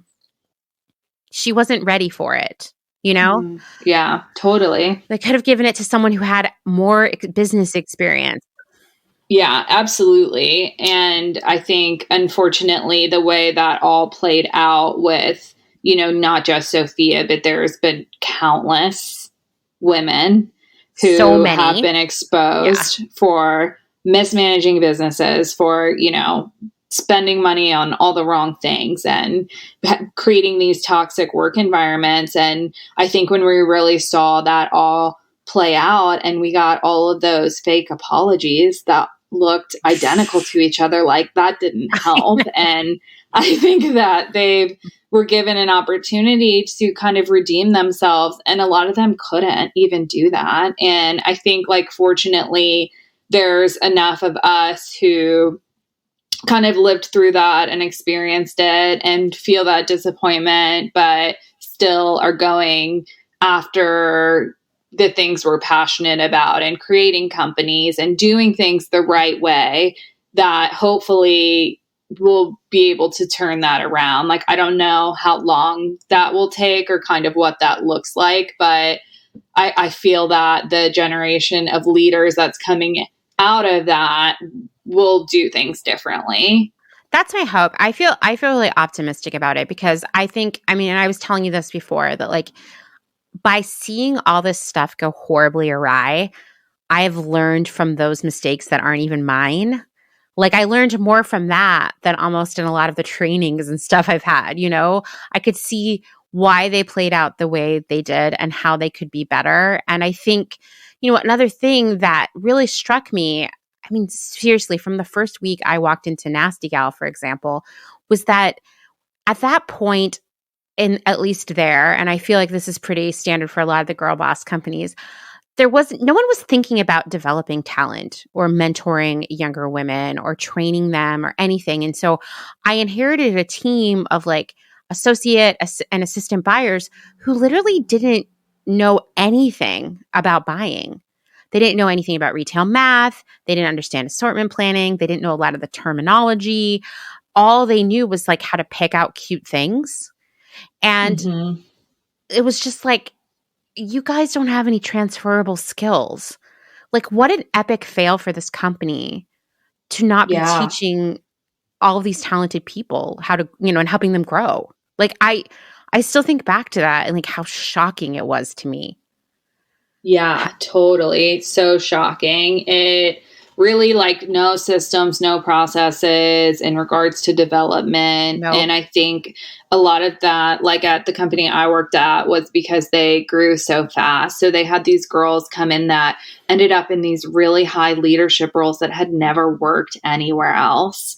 And their only experience was working with the founder of our company, who's super toxic. And I'm sure that you have like things that have stuck with you. And I have so many things that have stuck with me from just the feedback I received and how it was given to me, that it's like, well, that was the problem. And then that they weren't held accountable because she protected them, and she glamorized this workplace where it was like, we, all women, but it was like actually owned by men, and we all reported into men, but like outwardly facing, no one would know that. And then it was, I care about mental health, like let's glamorize it, and pushing out these shirts that say like, I cry at work. And it's like, but should we be crying at work? Like, are you glamorizing a toxic work environment? Is that what's going on here?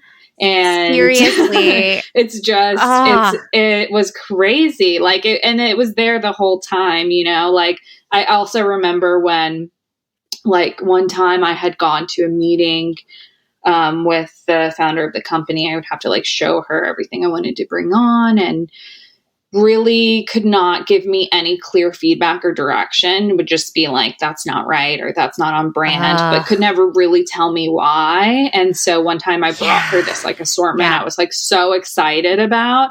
And she's like, I don't like it. And I'm like, why don't you like it? And she's like, you merchandised it too well. It looks too good. Like, you did it too well. And I'm like, you're criticizing me because I did my job too well?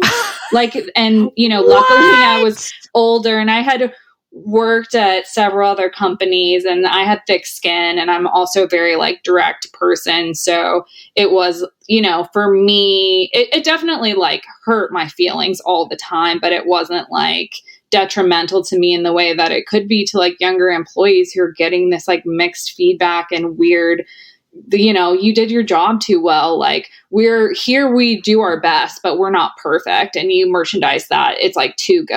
And, it needs to be a little sloppier. And you're like, what the hell? What? That makes no sense. I'm getting like a headache thinking about it, because this is just, the story you just told is so familiar to me, and like, I think, one of the things you learn as you grow in your career, as you grow as a person, as you just grow up in general, is that like sometimes you need to learn from someone wiser than you. And I think that was something that wasn't really happening in the girl boss era with a lot of these leaders, is that they never said, I want to get better at being a leader. I'm going to learn about how to do that. It just was like, no, like, I'm too busy getting famous on Instagram or something. Yeah. And I think that's part of why they felt like they had no roles, because at the same time, you have this influencer culture that's on the rise, and they were kind of the first influencers in a way. Like, Sophia was the same, we were all looking to her as this, she's so cool. Like, she dresses so cool. Everything she does is incredible. And so I think they use that as kind of protection. And then, like, without me as the face of this company is nothing. So then you have these women that aren't held accountable because they do have these powerful platforms, and they feel like because they're being real on their platform. And so then they go to work and they're like, well, I'm just being real. I'm slamming doors and I'm crying in meetings, and this is just me being real. And my Instagram followers love it. Why don't you? Oh, I know. I mean, I will say one of the worst parts about working for one of these girl boss companies, and I don't know if you've experienced this, is you would like go to market and meet with vendors, or just be out with friends who ask, new people who like ask you where you worked, and you would tell them, and they would be like, oh my God, that's my dream job. Like, how is it to work with so-and-so? I'm obsessed with them. And you'd have to pretend that it was awesome, but you would be like, it actually is impossible and makes me sick.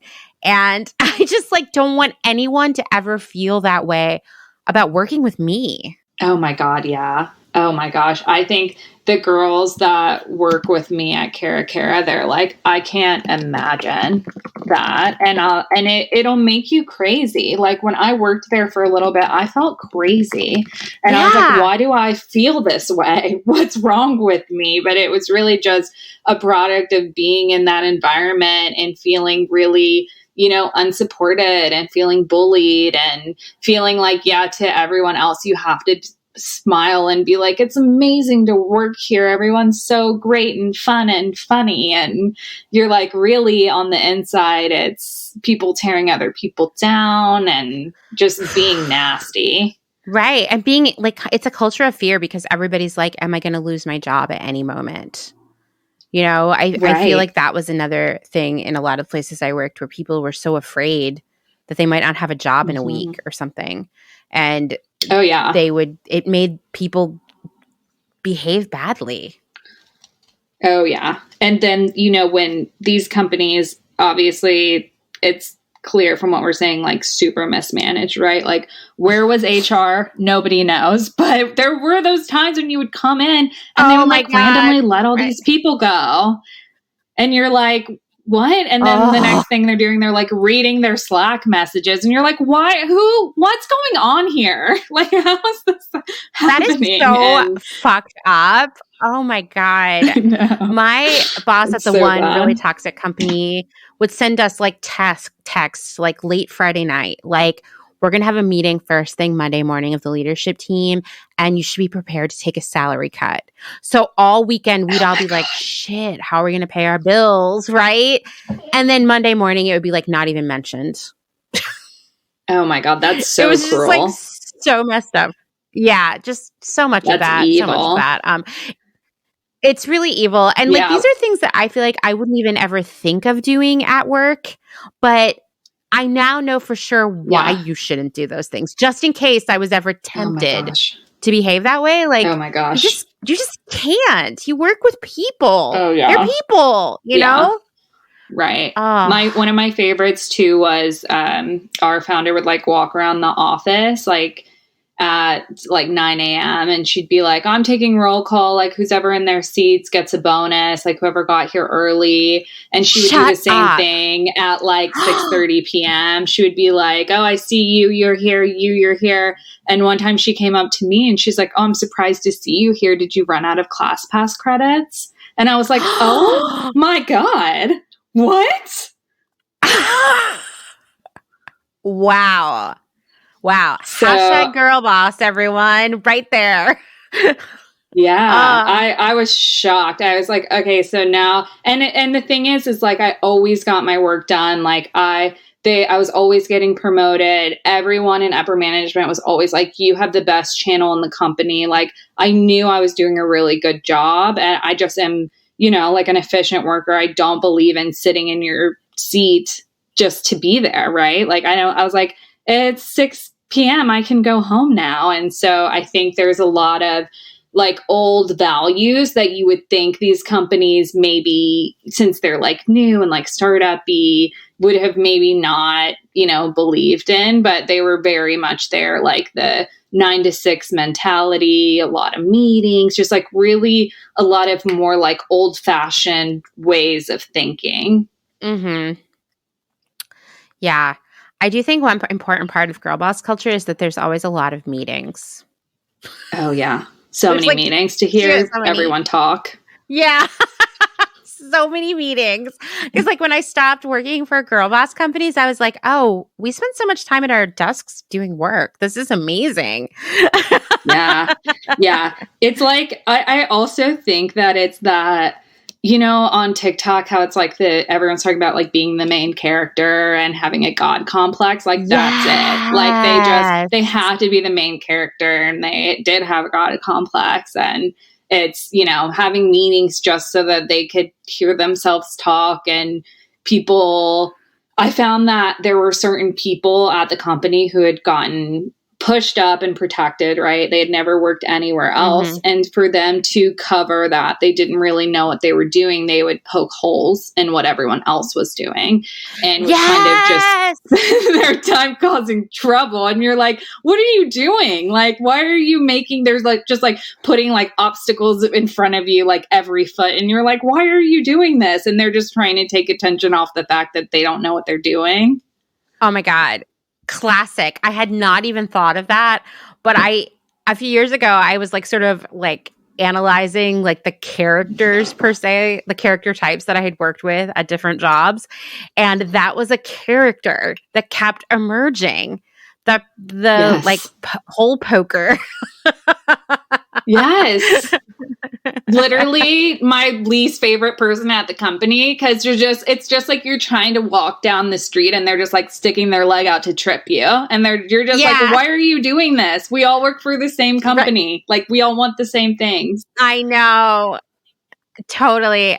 But that is like what the girl boss culture was like. And I'm sure people are listening to us talk and they're like, well, I don't work for a girl boss company and I don't see this. I see this stuff happening too. And I'm like, yeah, true. But the thing that the girl boss was selling was that everything was different and better. Right? Because there was a girl boss. And it wasn't. And exactly. For me, it felt like the disappointment felt like a betrayal. And it just made everything twice as painful because it was like I wanted to someday be an executive and lead my own company and all of these things. And then I see this playing out and I'm like, I don't know if I can. Like maybe we don't get to do that because apparently we make the company miserable and we run it into the ground and we can't apologize sincerely on the internet and all of these other things, you know?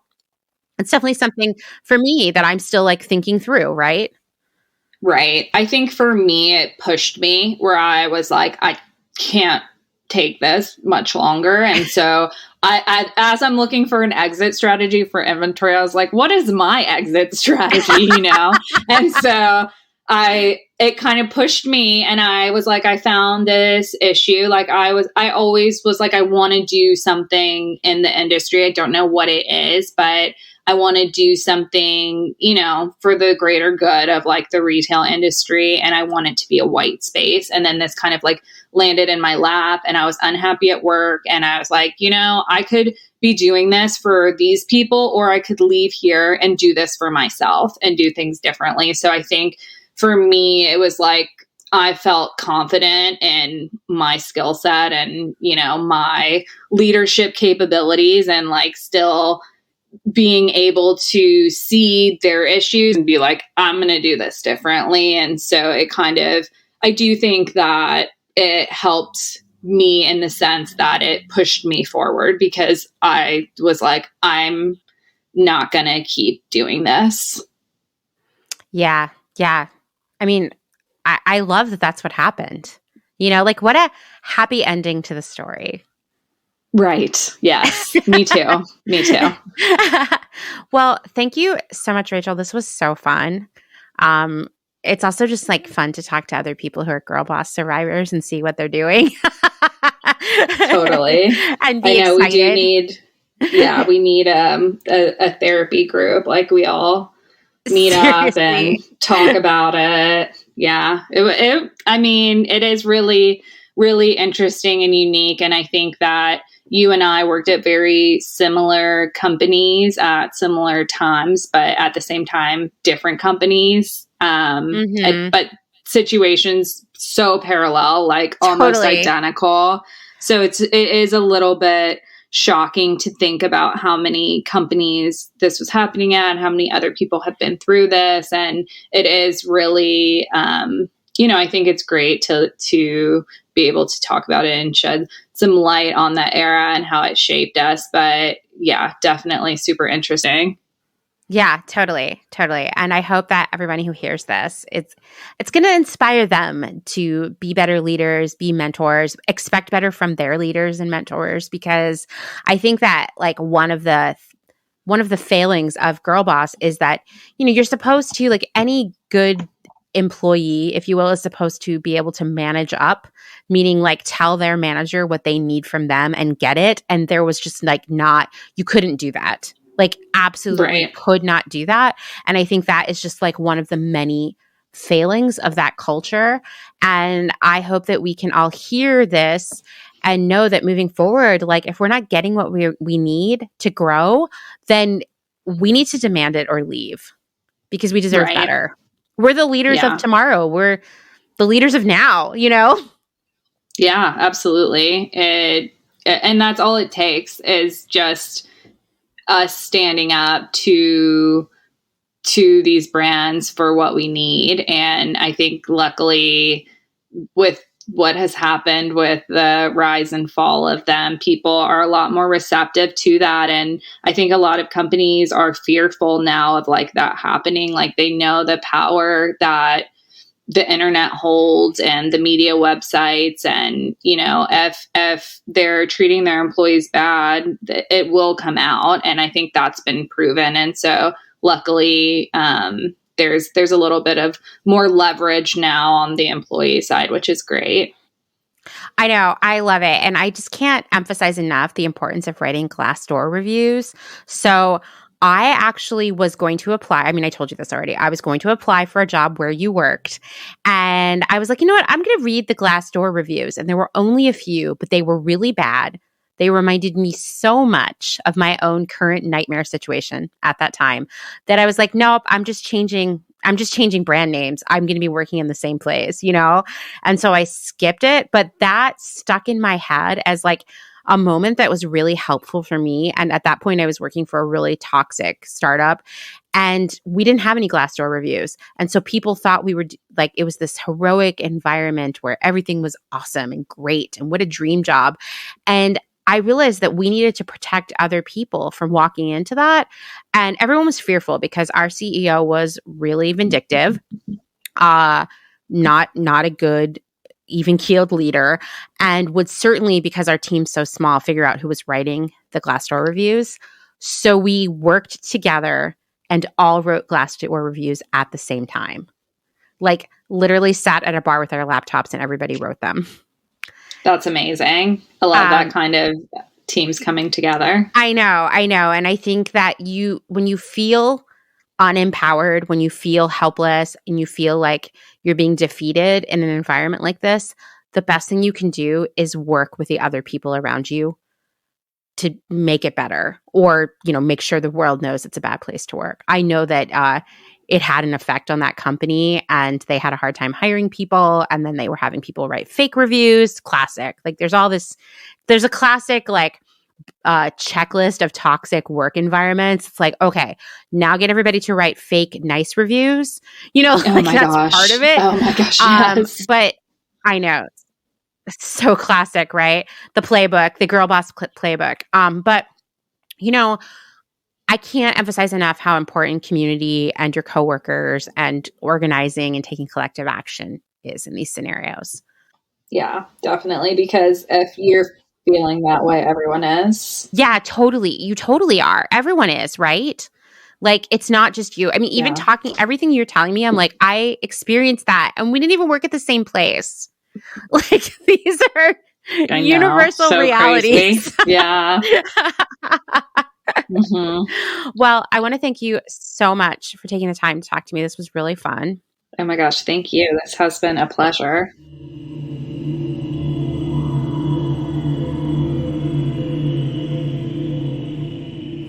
Thank you so much to Rachel for taking the time to talk to me. Fun fact, Rachel found Clotheshorse via some friends who were talking about it, and then she reached out to me, which is so cool. I love hearing that people listen to Clotheshorse, obviously.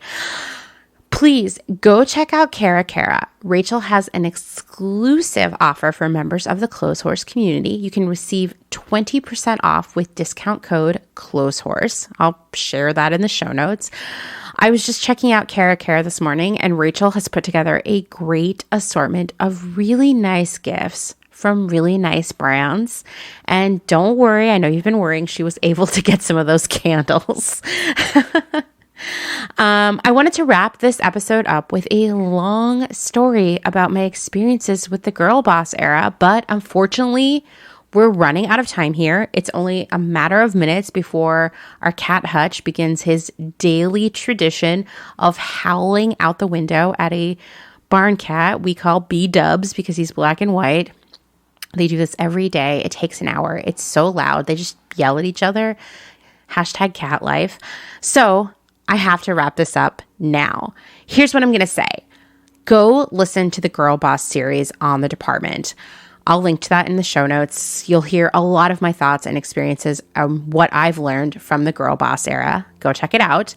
We're taking a little bit of a holiday moving mega busy work break from the department, but we'll be back in a few weeks with a series on the Great Resignation and hopefully the end of hustle culture. So trendy right now. As I've been reading about all of this as part of my research, I've definitely found myself feeling so hopeful that we are at a major turning point in a lot of different aspects of our lives. We're demanding better from our employers. We're ending toxic hustle culture bullshit at our jobs. We're being more and more aware of the relationship between shitty toxic workplaces and overconsumption and exploitation of workers. Think about it.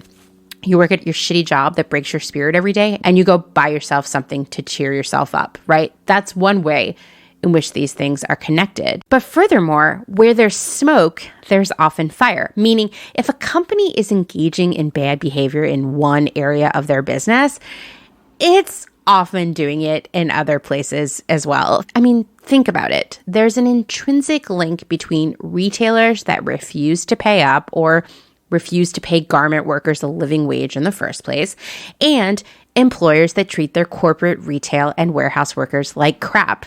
Where you see one, you see the other.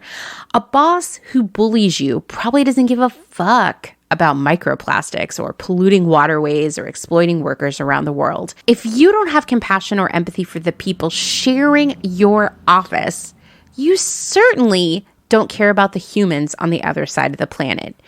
It's no surprise to me that a friend of a friend did some home improvement work for the horrible CEO that I worked with and discussed in this episode, and found her to also be cruel and unreasonable with his team. Bullies are bullies everywhere. Furthermore, the most toxic work environments in retail and fashion always involve horrible treatment of garment and retail workers, epic amounts of waste, and horrible, antiquated ideas about size, race, and gender. When we fight for our rights and the rights of others, when we demand accountability from these businesses, we are moving the needle in so many areas of what it means to be a human in this world right now. Fighting for workers' rights is a fight for the planet, which is a fight for better health and better food for others, which is a fight for more creativity and just a better life for everyone, everywhere. In 2021, I pledged to make Clotheshorse more inspiring, more motivating, more community-focused, and that will carry into 2022. My goal next year is to put the pieces together even more, to show you how one thing affects another and how we can lift up so many people and our planet by fighting for these changes, by learning from the mistakes of the past, by supporting new thinkers, new businesses that are changing what it means to do business. I see the change coming right now. I've seen so much mainstream coverage of overconsumption, of Black Friday waste, of changing up our approach to stuff and work and people and the planet and social responsibility. And that's a big deal to see that becoming more mainstream. I know that change is happening and it will continue to happen if we keep up the hard work, which we're going to do. Thanks for listening to another episode of Clotheshorse, written, researched, hosted, and edited by me, Amanda Lee McCarty. If you like what you're hearing, please rate and review on Apple Podcasts. And of course, tell a friend, because maybe they'll listen to it and they'll tell another friend, and that person will want to be on Clotheshorse and reach out to me, and it will totally make my day, and you'll all get to meet someone new. So yeah, tell everyone. Thanks, as always, to my other half, Dustin Travis White, for our music and audio support. Bye.